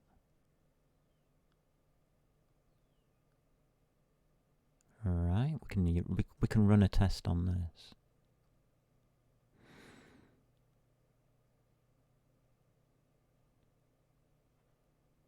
Ah, you've put your exit 0 there. That's a bad place to put an exit, isn't it? Or does that just exit that thread? Or is it just this close? I don't know. I don't know how threads are going to be reacting to me yet. Okay. Auto connection, direct connection, queued connection, and blocking queued connection.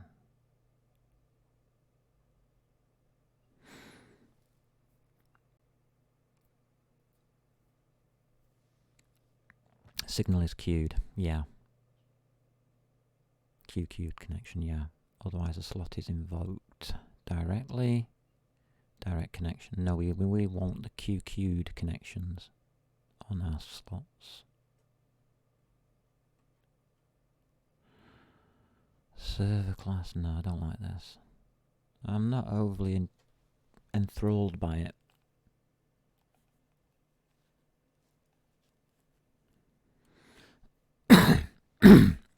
Because basically what's happening here is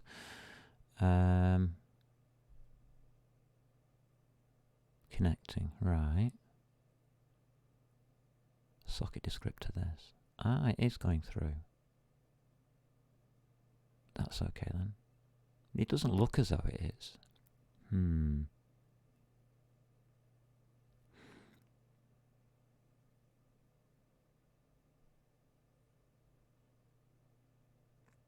Connect thread. Signal finish thread. Slot delete later. Okay, thread start. That doesn't look too bad. That actually looks like what I was thinking about. More towards what I was thinking about. Okay. Handling the incoming connections. Yeah, that's all it does. The server only handles an incoming connection.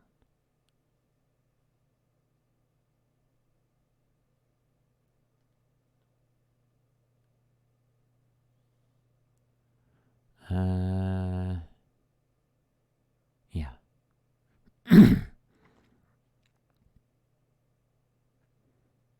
Alright. Yeah, exactly. Making a server and starting is the easy part.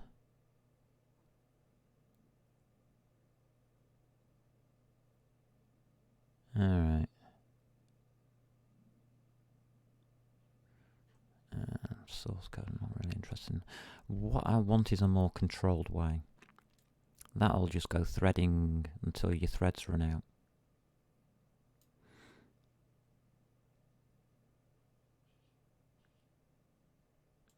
I want asynchronous as well, yes. It's this one, isn't it? Okay. How does a thread pool work? Yeah. Problem is, this is a few years ago. Okay.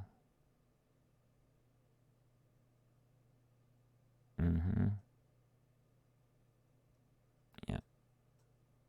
Blah, blah, blah. Source code.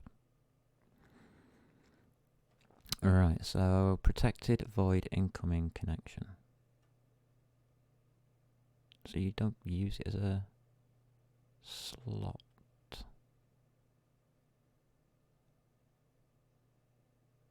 Ooh. You're using something different here. Is this still available to us?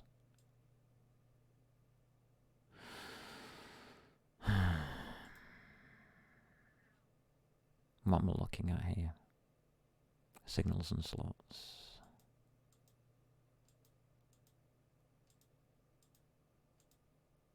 There we go. Incoming connection. There's a new connection. Ah, here we go.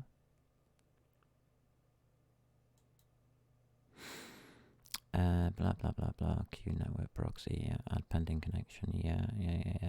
Pass the socket descriptor to the other thread and create the QTCP socket object there and use its set socket descriptor method.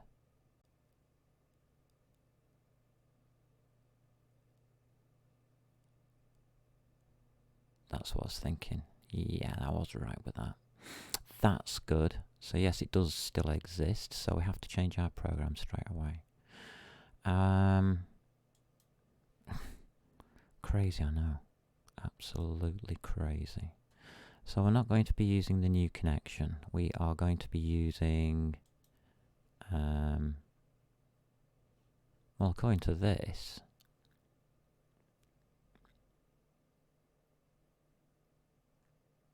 it's just straightforward void my server incoming connection.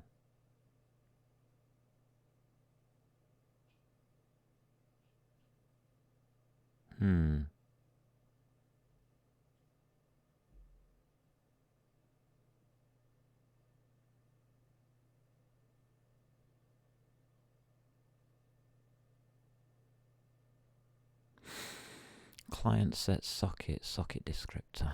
You can't do it here. Why is he doing it here?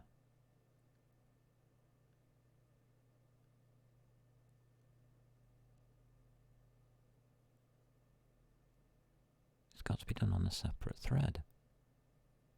This doesn't make sense. Connected as, yeah. And where is...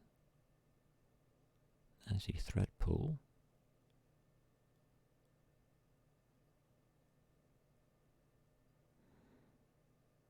Alright. I think it's the right one. I think it's what I want to do. I'm just not happy with the way it's being done. Maybe that's the problem.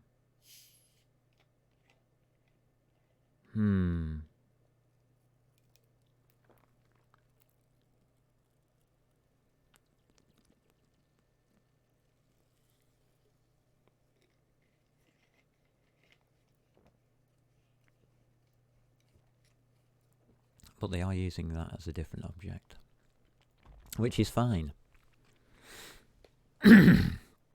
I don't mind that. And I don't like the word client.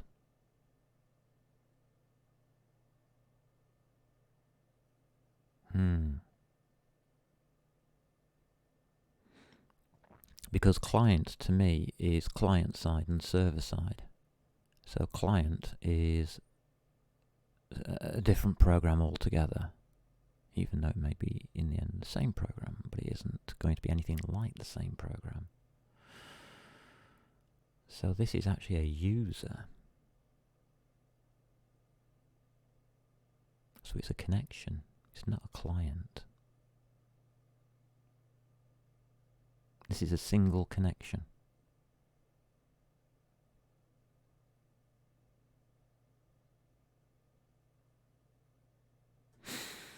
Right.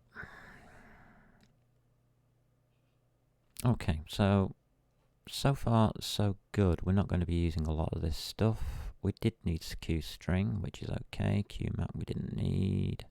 We never got to that. Qt bug will keep. Alright, okay. Alright, we'll keep that then.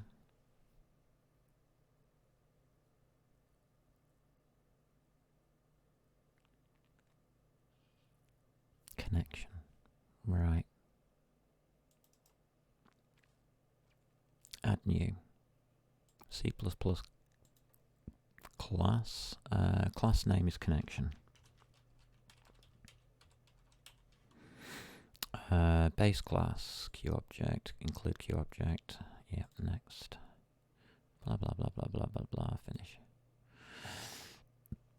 It's in netdev space. Make sure everything's in netdev space. La la. And namespace. Netdev.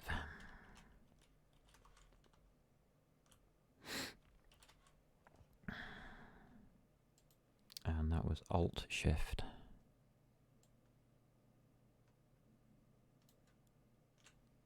Tab.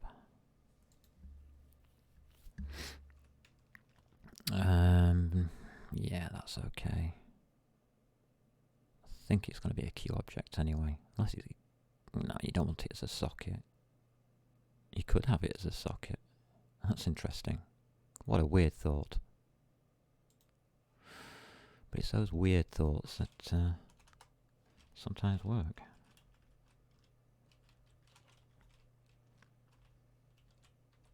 Oh dear.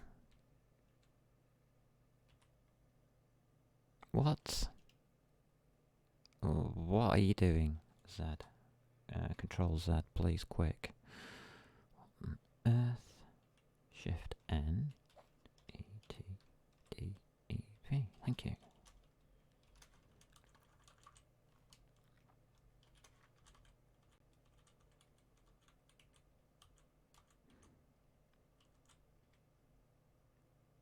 not sure about this one yet, what I'm going to be doing with it.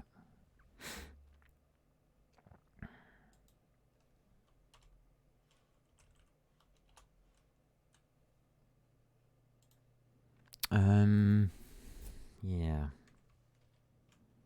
That's correct. Space, please. Single slots, space. Yeah, we're okay there. And that's a no throw.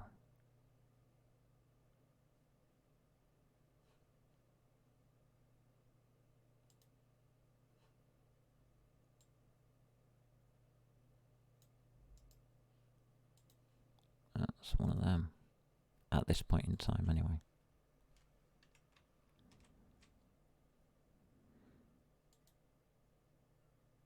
Which allows me to put no except. I think it said, didn't it? I can check it here anyway. Yeah, it's just putting that at the end.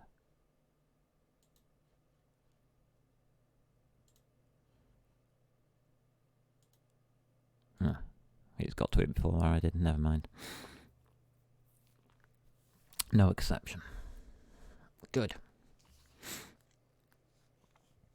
It can't fail, basically is what I'm saying. So that now has to be empty at this point in time.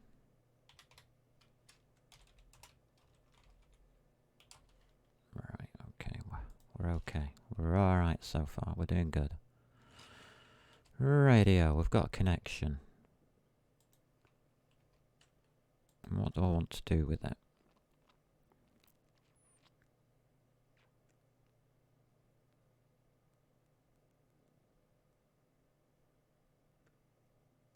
And they're going to use the words set socket. Oh, this is going to be fun. Alright, we'll try it. We'll just try it. Void. Set socket. And it's a qint. What is a socket?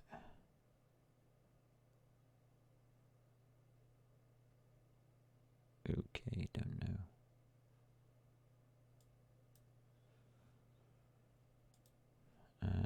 You just put it. Oh, a qint pointer. Yes, they changed it, didn't they? Yes, qint ptr. It is. Yeah, that's right. And that's a descriptor. That's the socket description. Yeah, we'll call it. May as well call it what it is. Except I can't spell it.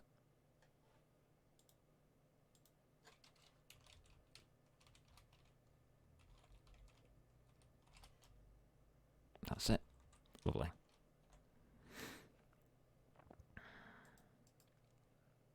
Refactor, add definition. There we go.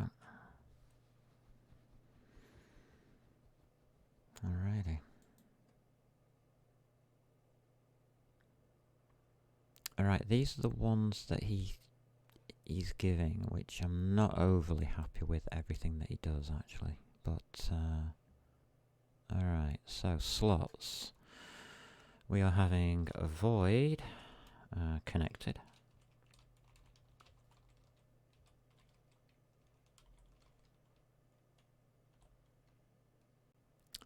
Void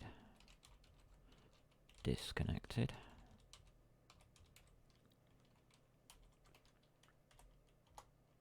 And void, the important one, is the ready to read.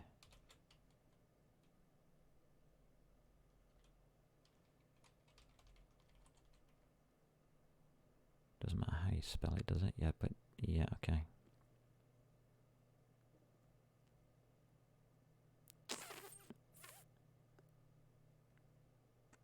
And then he's shoved in a task.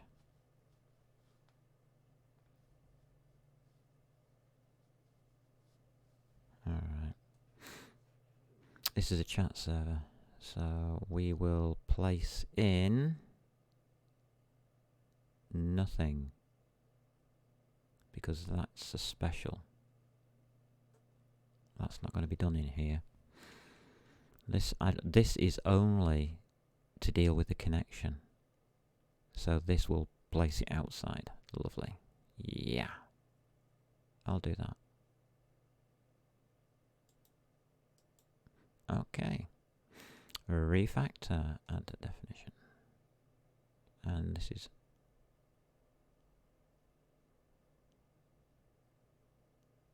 could not parse an include file.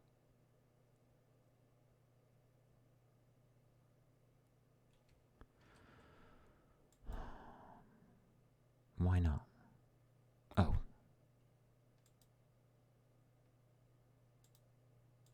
Yeah, funny guys. Why couldn't you just done it for me? Public slots. What is wrong with this tabbing system?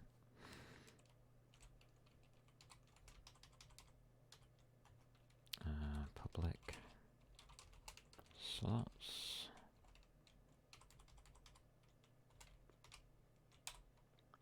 There we go.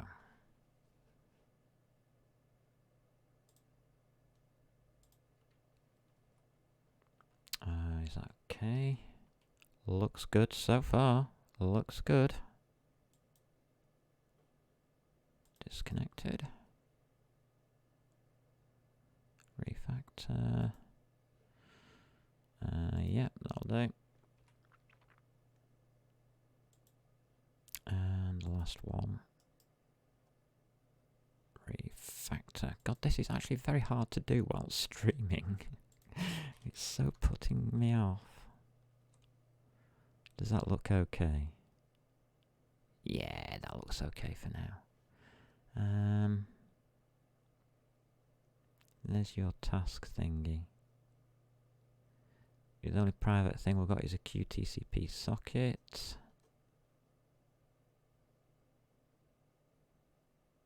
Okay. So save that lot out. That's the idea. Hash include. A QTCP socket. Qthread.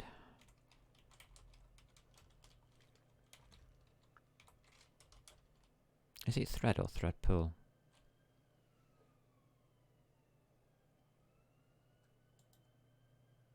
It's thread pool, isn't it? Yeah.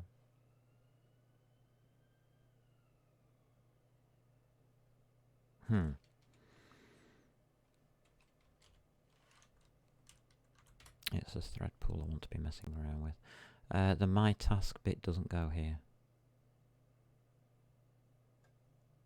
We're changing the tasks. We're not doing that.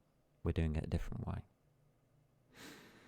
Alright, so that looks okay, that looks okay, that looks okay. All the changes we have to the server, really, there isn't much.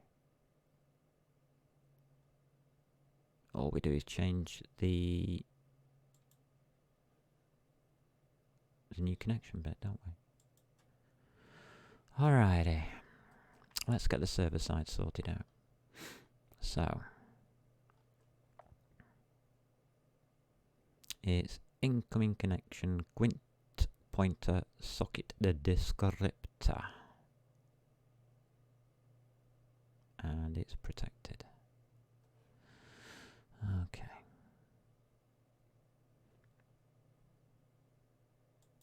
Go to header.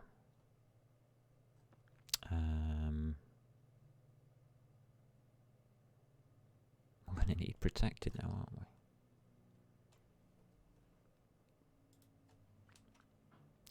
Public slots, yeah, okay. So it's protected, goes after public. Why not?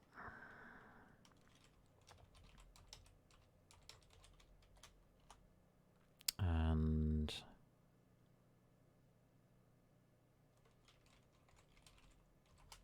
void, and it's incoming.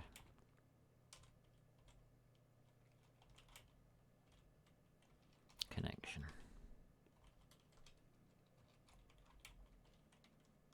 And then it's this silly thingy.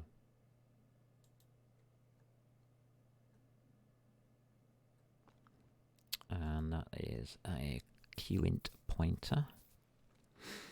Qint pointer. And yeah, it's the socket. Descriptor. Thank you. Ding. And yeah, it's gone into slanting forwards like italics, which means it's a Qt thingy.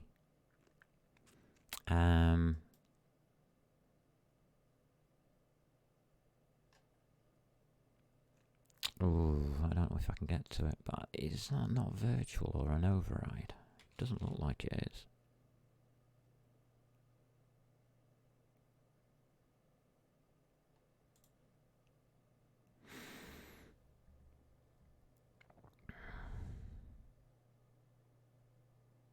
We'll have connection as a new object in another thread, yeah. Right, that's that other thread business, yes. Okay, well that's what we're going to be doing then. So we're going to get rid of that one. I don't know if we're going to need any more signals and slots at this point, but we never know, we might need it. Refactor, add definition, and you put it in the wrong place. No, you didn't. You put it in the protected place. Alright, we'll drop this. Totally. Right.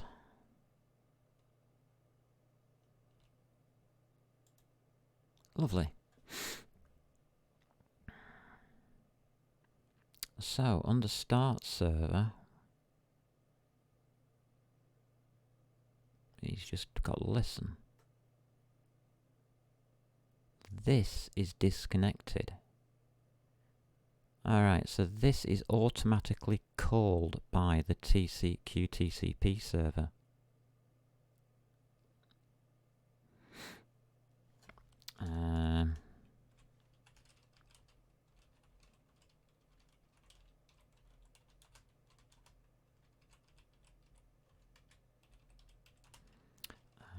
By QTCP server.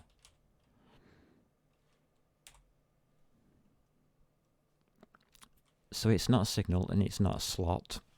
It's just an automatic function. An inherited function, as it were. So we've inherited incoming connection from QTCP, so it's an inheritance thing. Like a virtual function. But there's no override on this, which is interesting. I wonder why they didn't do that. No worries. Right, so it says here make a client. I would say make a connection. Alrighty.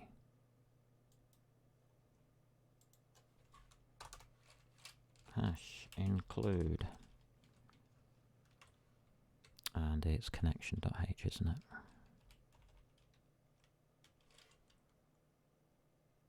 Okay.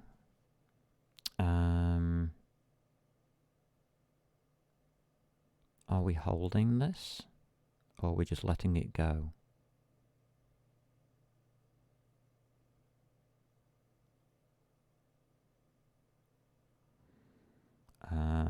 It's just being let go. How does it stay alive? Because it's not deleted. Right, it's deleted later. We're going to wrap it, aren't we? Back into the system. Yeah.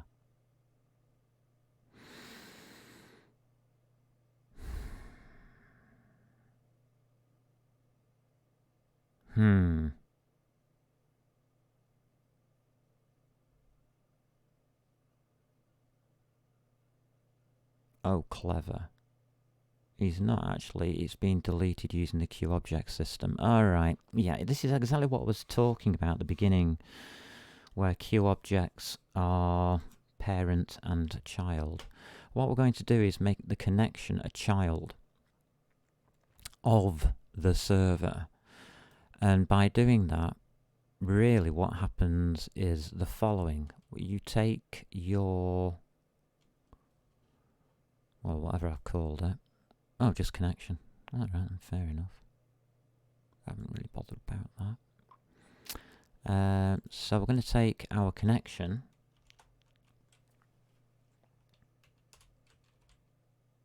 which is in the same area, isn't it? Yeah, connection. So we've got a connection, and we're going to call it star connection.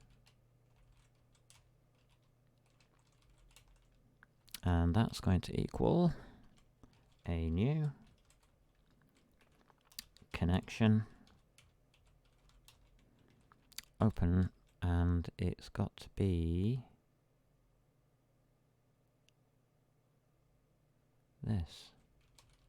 That's all it can be. Alright, and then all we need to do is for our new connection, we just set the socket, and that goes with socket descriptor,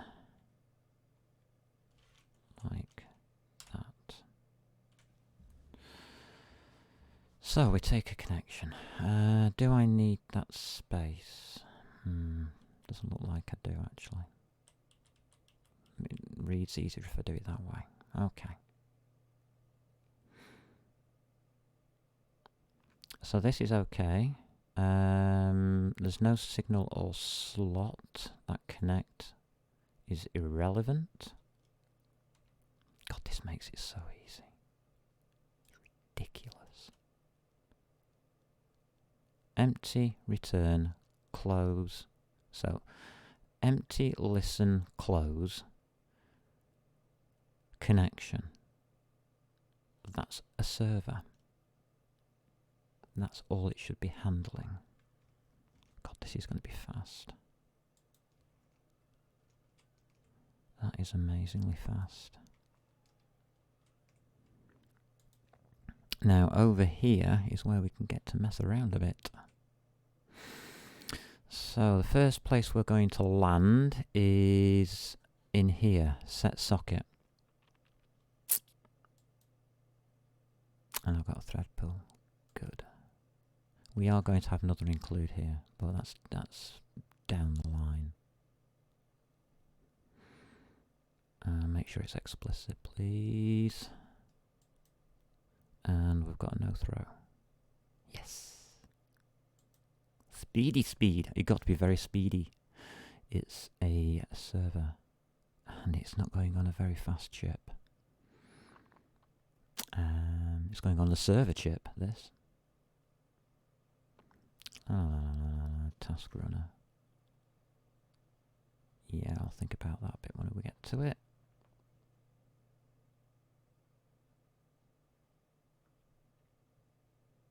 Damn it. I have to create a thread pool.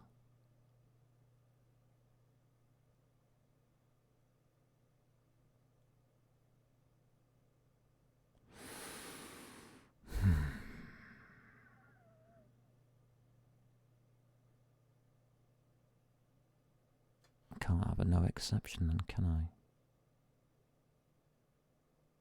This doesn't make sense. Why would I put a thread count here? Why would I put the thread pool here?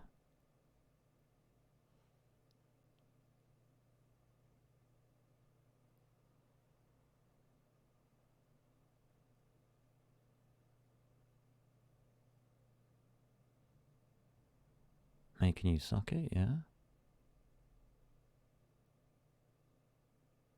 connect it up, yeah.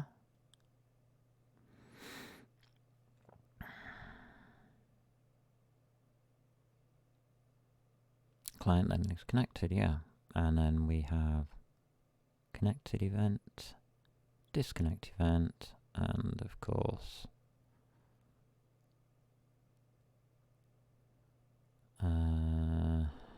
yeah, my client ready read, qdebug, socket read all.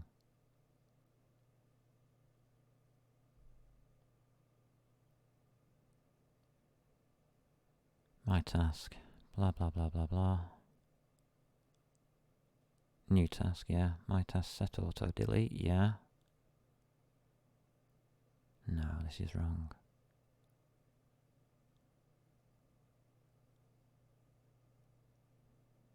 Then you connect up your task, yeah.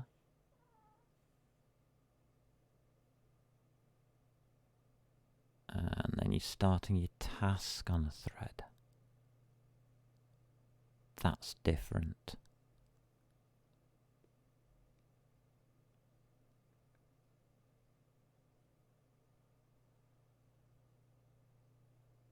And then he comes back to write it. Socket write, yeah.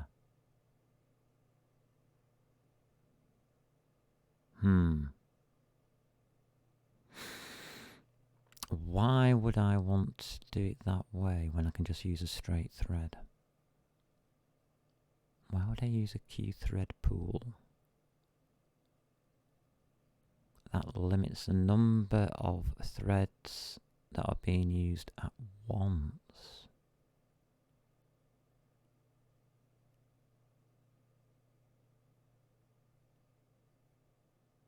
Alright. Okay, I'll play with that.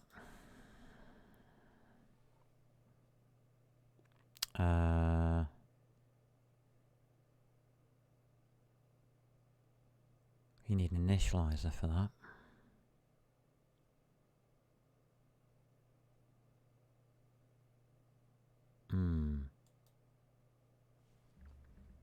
We would also need to void set thread pool.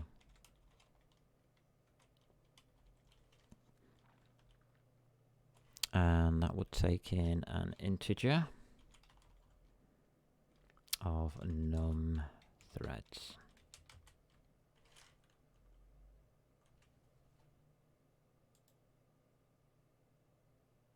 Let's try that.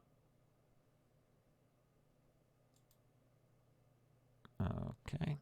And in here, what we are looking for is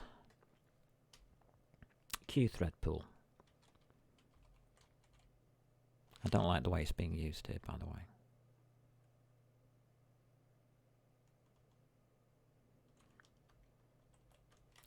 We'll go global. And we will set... You see, problem with this is we should have a thread pool which is separate to everything else, which these connections can then dip into.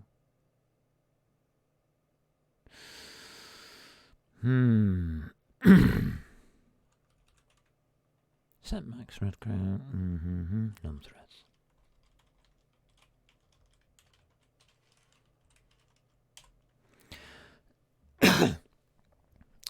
That to me, and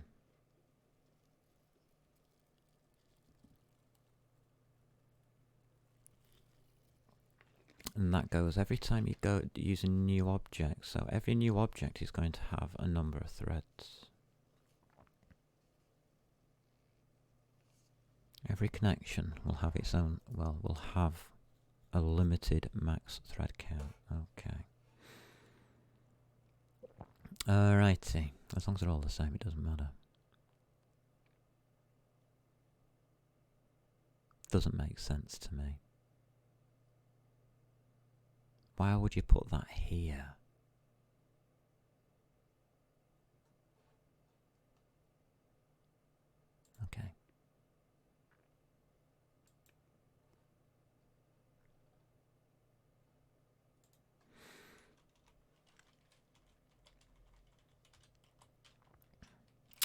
will be set thread pool to, yeah, we'll have 5. It's a magic number.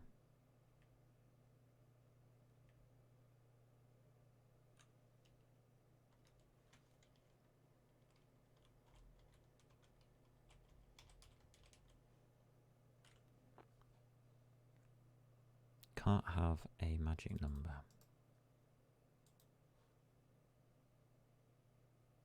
Where are we?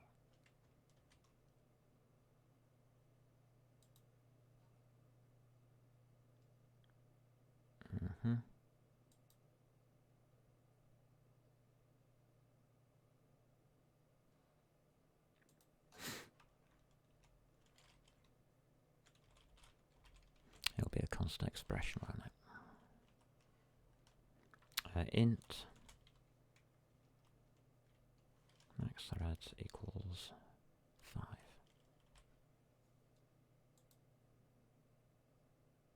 You mean I can't put it here? No, you can't. Alright.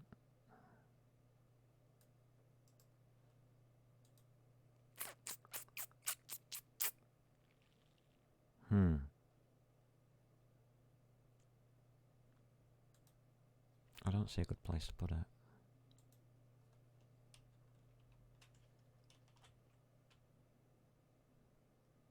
Oh, it accepts it here, does it? Right, so it's using it here.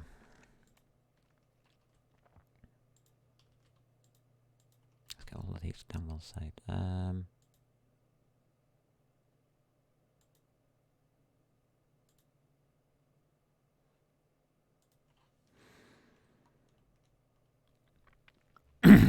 Alright, so max threads is okay now. Just don't like the fact that I'm doing that at this point.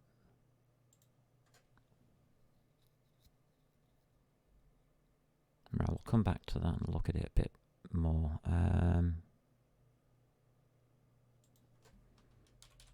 Not happy with imp. Okay, that's fine. We'll take that then, and we'll take that. We'll have everything work there. Have we got a working system yet?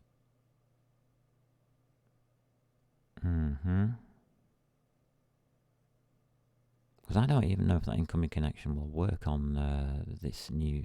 Oh, it should do.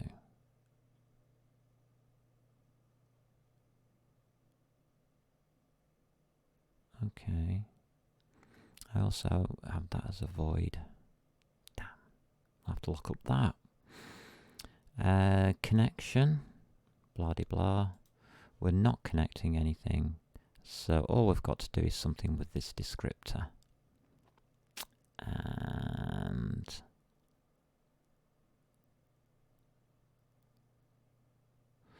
set socket, okay.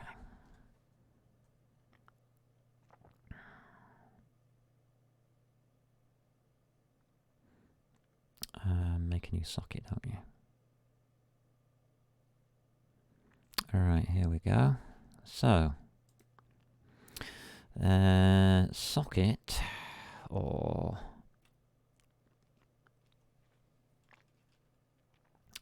connection socket. No, just socket. Don't call it anything else. Socket equals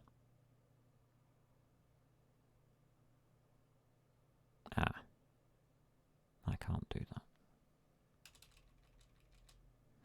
Sorry, I don't work that way, do I? Alright.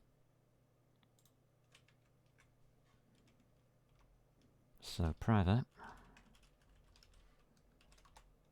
We're going to have a queue. TCP socket. And that's going to be star m underscore socket. Alright. Well, now that I've declared it, I've got to define it.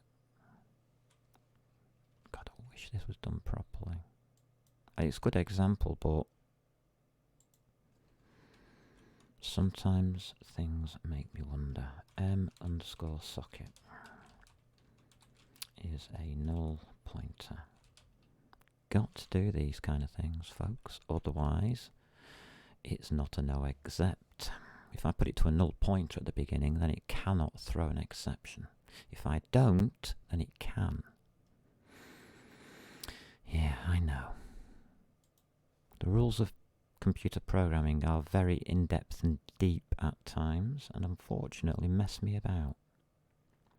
So, now we can do m_socket equals a new Q TCP socket, and of course it's this. Lovely. That makes sense. Alright, so once the socket is created, what I don't understand is what the heck are we going to do with this script? Why are we...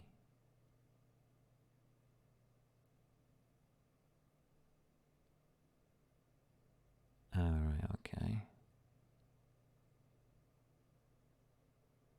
That just makes a generic socket. TCP socket is probably... Yeah, it's just a bunch of data objects, of course.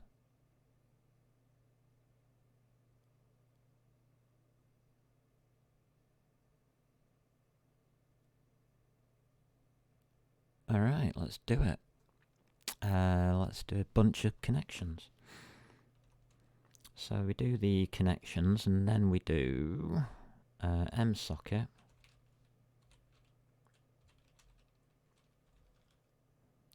has an ability of setting its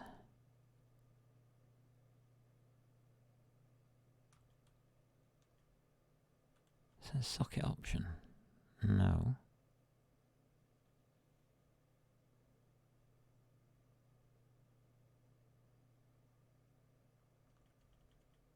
Oh, it's here. It's out of... Why is it out of line? Set socket descriptor.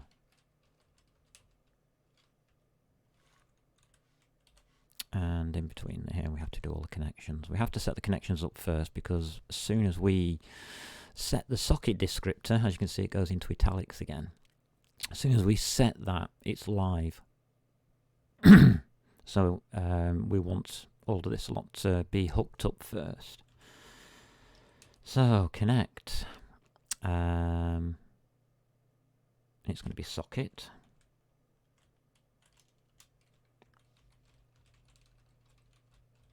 And it's msocket.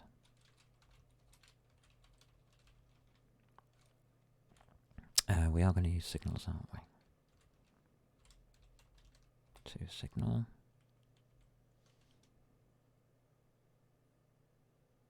Comma. No. Comma. And it's to this. Slot. Open brackets, close brackets, semicolon. Right. We're going to have 3 of these, aren't we?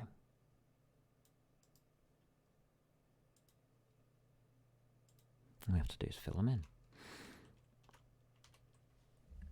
Alright, so the first signal is gonna be connected. Yeah, it's here. Alrighty. So, connected.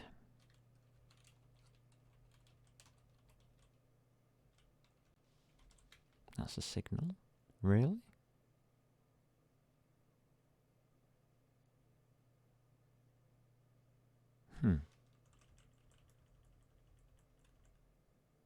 Alright.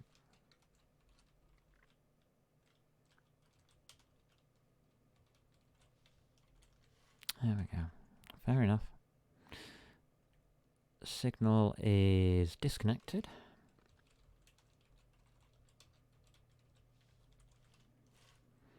To this slot.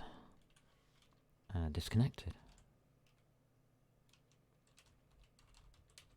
As you can tell, I'm not overly happy with these namings. They should mean more to me, and they're not doing. This is just ready read. Is it read ready, ready read, ready to be read? Read ready, and that's going to this lot. Ready. Read.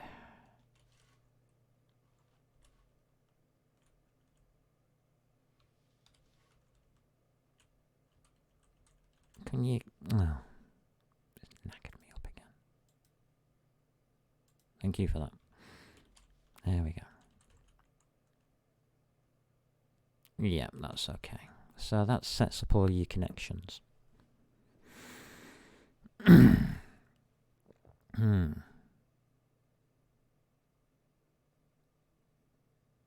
Yeah.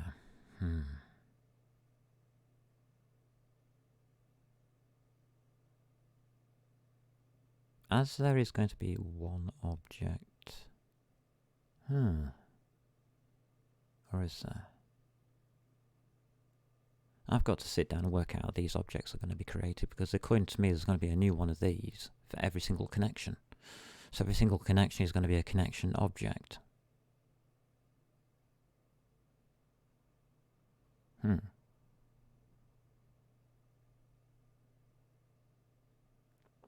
Not happy.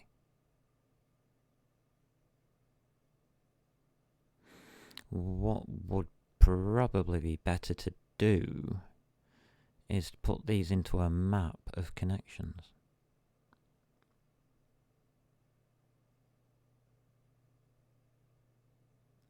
And forget about the thread pool, because it doesn't matter. Well, it does. But we can queue it anyway, it's all asynchronous anyway. It's self-threading. QTCP socket actually deals with its own threading. So this isn't really worth it.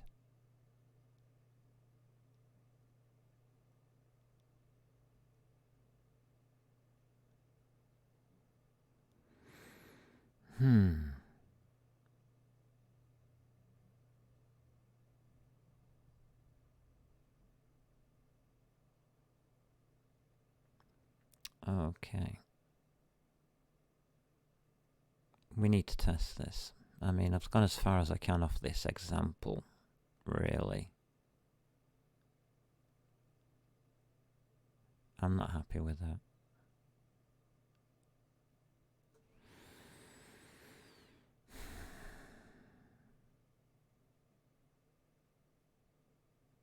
What I would prefer to do is to have a server and a connections.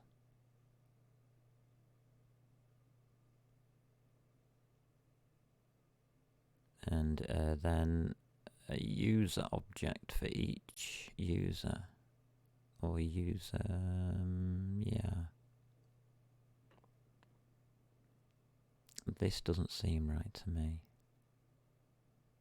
It'll work.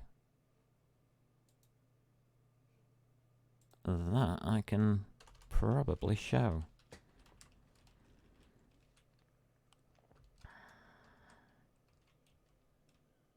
Using QDebug. So all we have to do is show that each one of these is used. Alright then. How do we close this down? Alright, I think I can manage that now. We're not trying to do it here, are we? No, we changed it. That's good.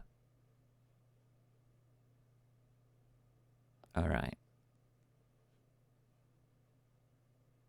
Yeah, set it all up so it's a test.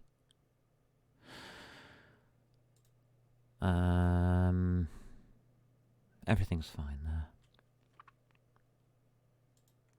I doubt whether I'm going to do the thread pool rubbish. No, I'm not. Right, so all we have to do really to test this out is have a queue debug. I'll put it inside. Doesn't matter if you put it inside or outside. Let's have a look.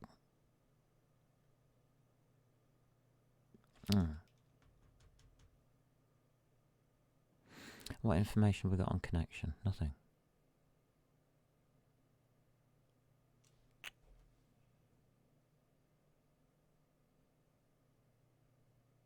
What are we doing in here? What's he messing about in this one? I don't think he does anything, does he? No, client connected. Okay.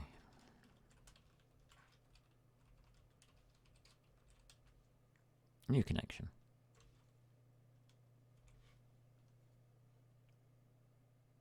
That'll do. Really don't care that much. QDebug.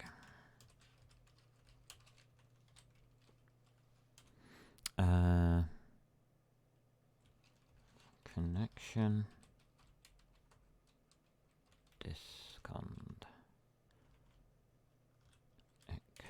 ted. There we go. What we're going to put in here?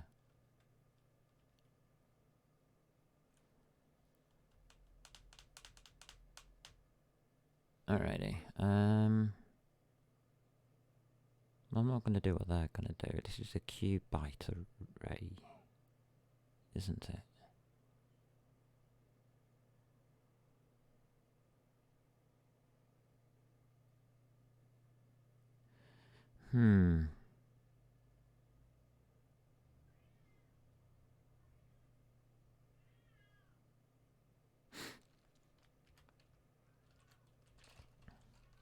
I'm just going to put reading.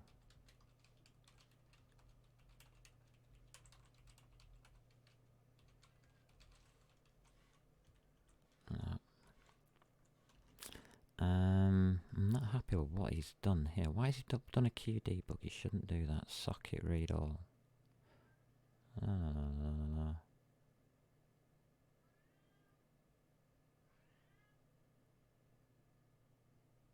Resultant. Right, he's not actually doing anything with the incoming stuff.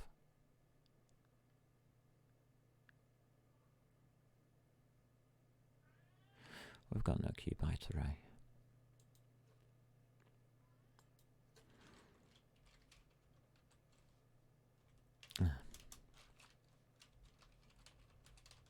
I'll pop this in, I don't care. Q byte array, please. Da -da -da -da -da -da, S.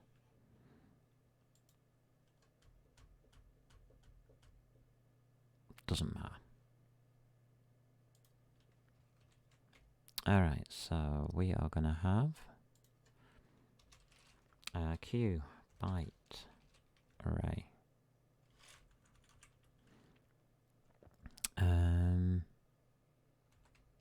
Data equals. Oh, wait a minute. It isn't. Buffer equals socket it isn't equals, is it? Pipe socket read. What is wrong? It's M socket. Read all. And that should work.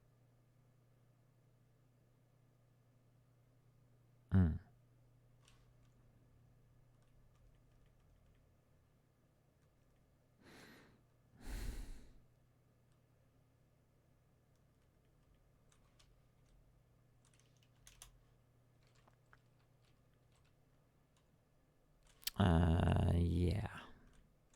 Semicolon. So it's buffer.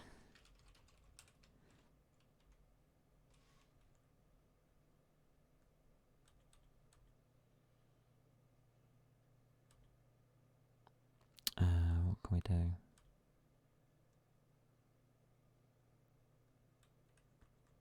And back front. Yeah, okay. Append. Ah, there it is.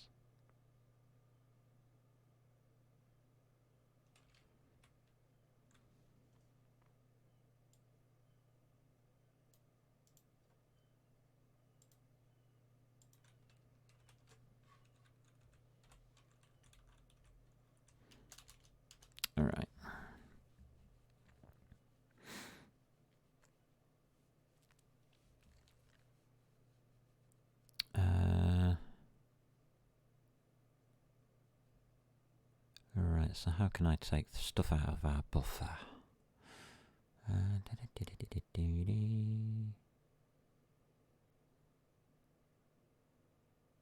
Well, normally you'd parse it, wouldn't you? So, if buffer dot data char star data, yeah, data is equal to close.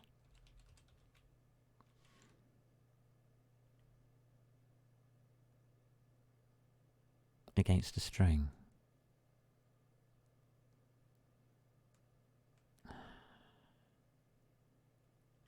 Okay. Will that work?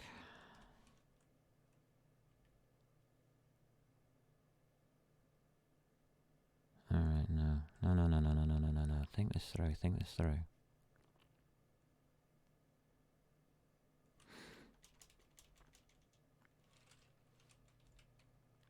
Is equal to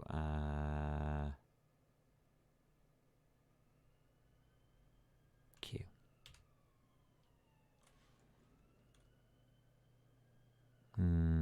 Point and integer.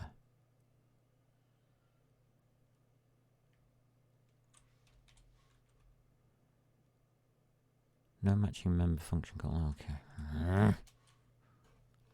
Q byte array. How do you work? Tell me how you work, and tell me how you work now. Oops. That's the wrong one.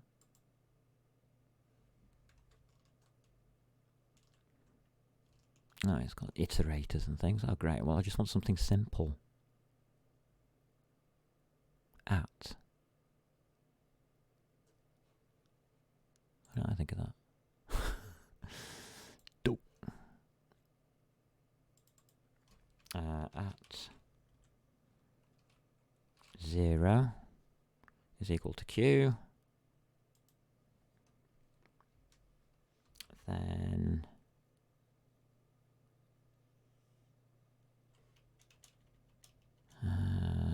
we are going to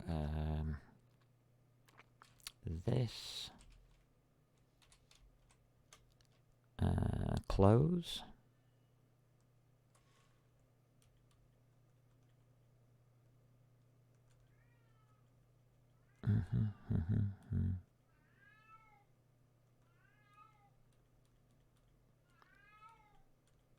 Oh, God. Okay.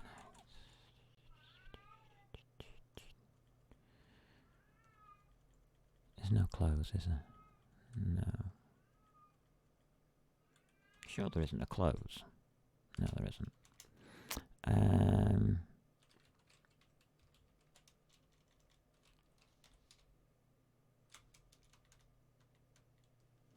No, we have to do the socket first, don't we? So we've got new socket, blah, blah, blah, blah, blah, blah, blah. So m underscore socket. Delete. Later.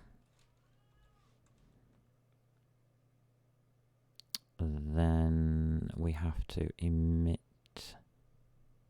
close. Shut down.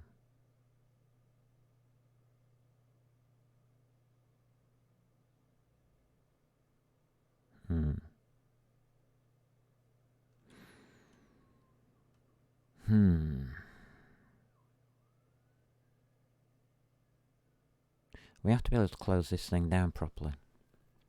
And so far in all the examples, nobody closes the damn things down.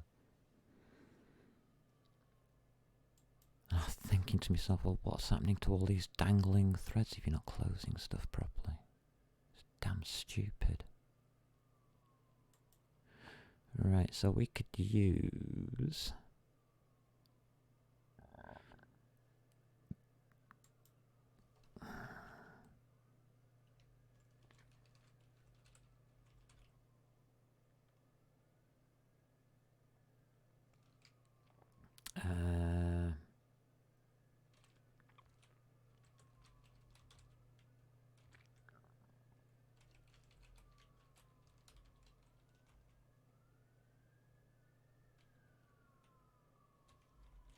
we could use that as a slot.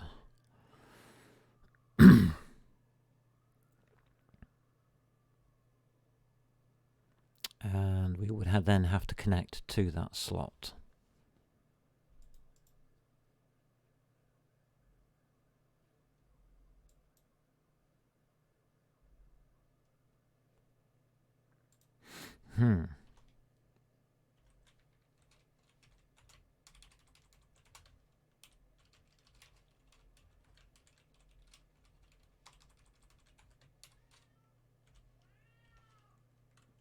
Cat's bothering me now. How long has it been alone for? Oh, nearly 3 hours, poor thing. It doesn't like being alone. There's nobody else in the house, so I'm going to have to go and see to the poor little putty cat, because I think we've got this roughly about right now. It's just when we get to these connections, we have to...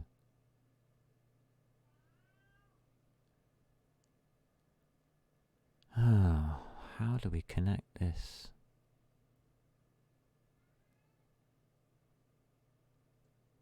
And we connect it through... God, here.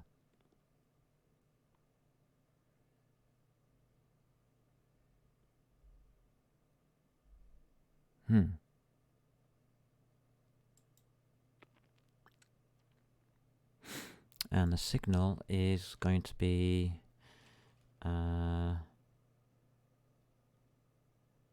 shut down.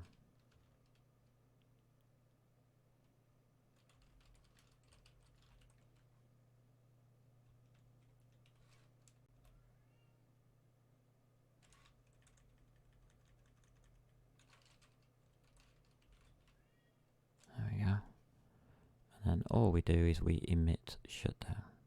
Okay.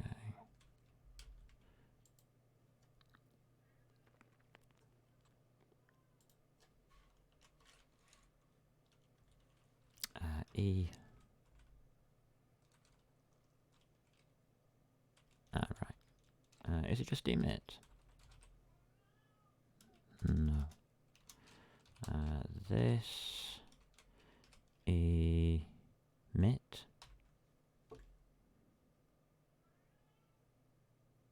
Huh?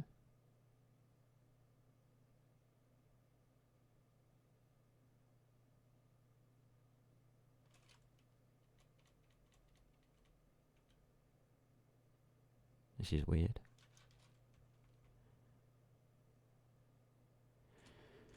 How do you emit signals?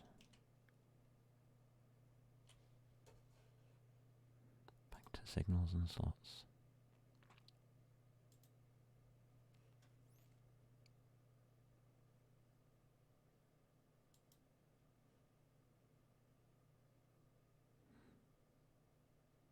There you go, void value changed in new value, yeah.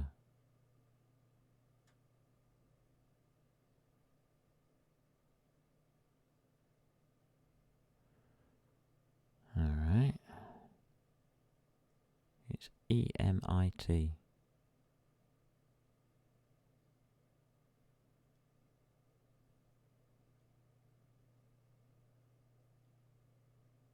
Yeah, that's what I was thinking. Why can't I just do that then?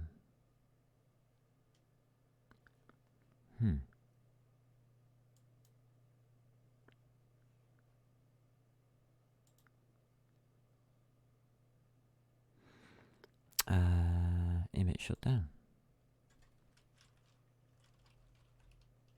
Oh.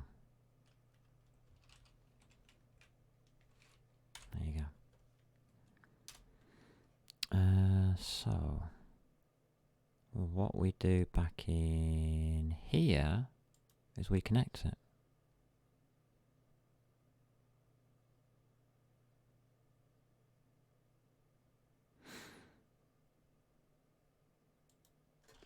So we would have connection. Oh, sorry, connect. Connect connection. Okay. connection, comma, slot, shutdown.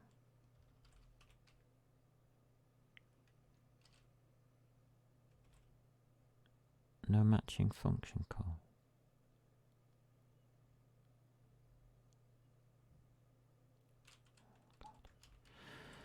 It's shut down to, comma, this, and it's Amber shutdown, comma, slot, and it's Amber shutdown. There we go, that's all it is. Alright, connection shut down to this slot, Amber shutdown. Thank you.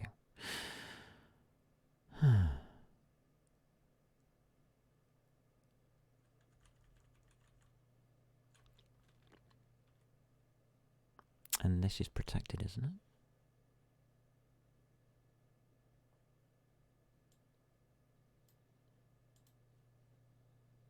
Yeah.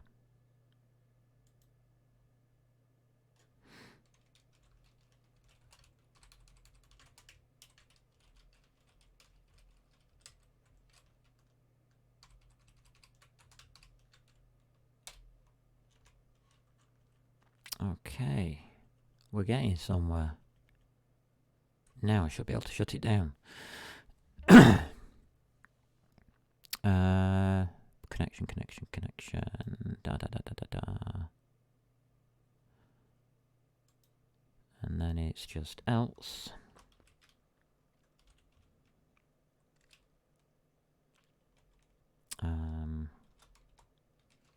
Q debug. Use a different version of it this time. Buffer.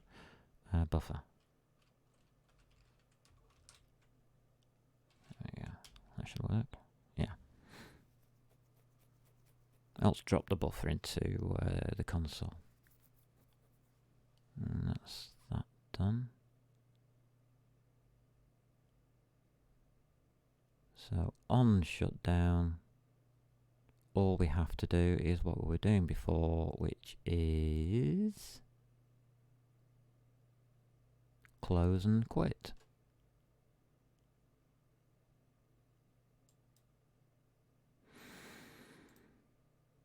So this is stop server and exit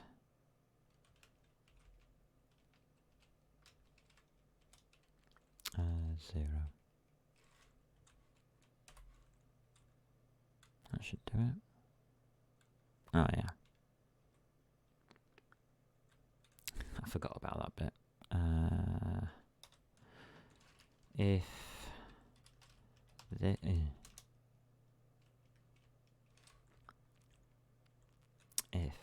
not this, done it again. Caps lock. This is listening. Then exit.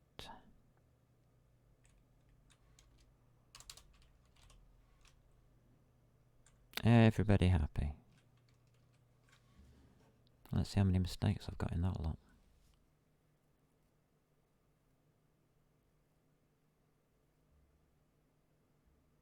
Does it work? No way. That can't work.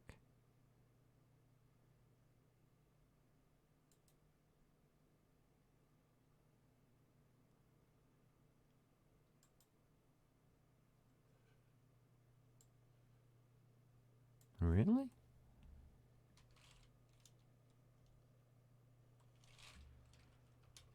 Telnet. Just get a few spaces there. Open 127.0.0.1 in 2019. Ding.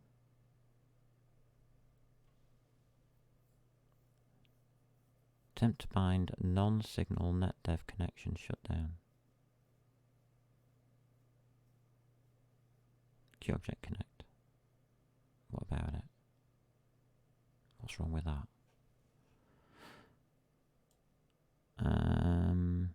Alright, well, fair enough. Let's try hello. Let's try this is the start of a chat server.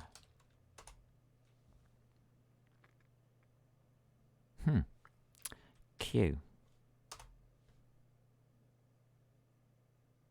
Connection disconnected.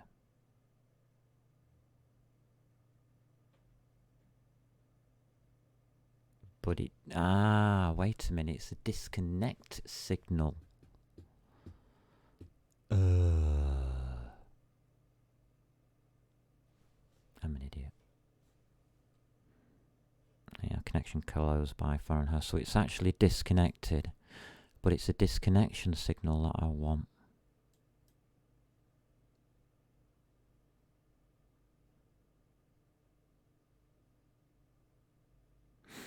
I don't need to emit shutdown. I don't need shutdown at all. Because it came here.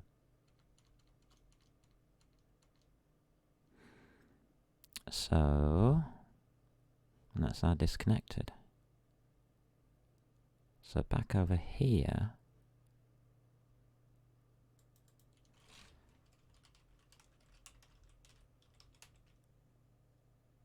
How's about that? Because that's exactly the same as what we're doing in here. You can have actually multiple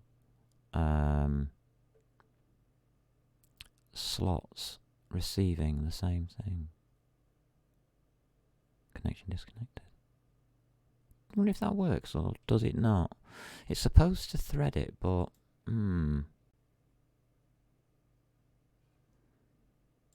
not sure.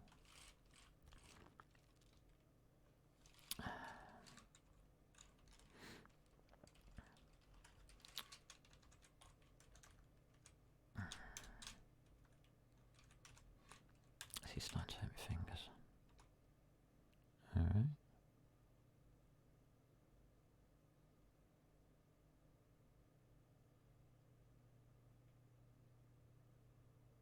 I think that means failed to connect.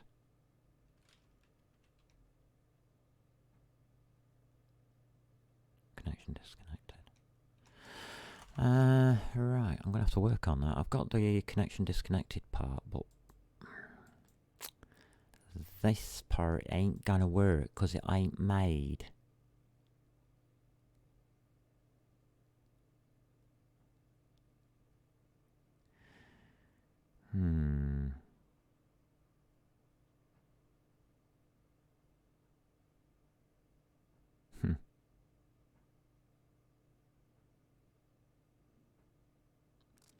I can do it, but how do I do it?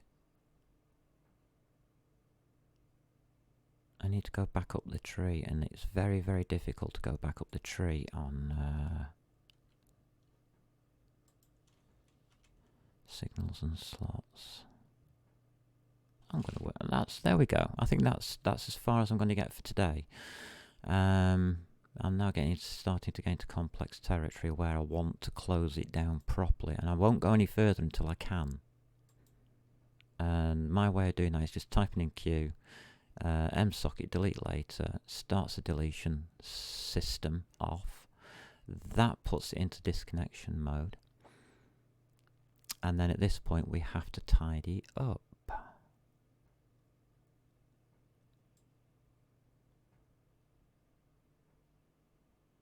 So we have to do something here.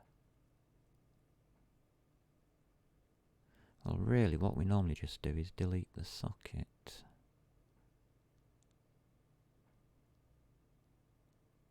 I don't think that's the right approach.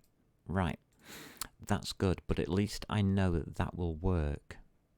I need to be able to read data, and I need to know how to read data. That is the best way of doing it, I think. But we could do a lot more with the buffers. Right, this is getting better. because it means I can put in different things. Lovely. We have actually, in 3 hours, created the start of possible server. So I only say possible because I'm not happy about the way this threading's going on. So that might get thrown away, but I will look at it. I am going to be using threading, by the way, but it doesn't look as though it's going to be a QThread pool. That's fine. That's fine. If it isn't, it isn't. If it is, it is. I will do a bit more research, and we shall carry on next time.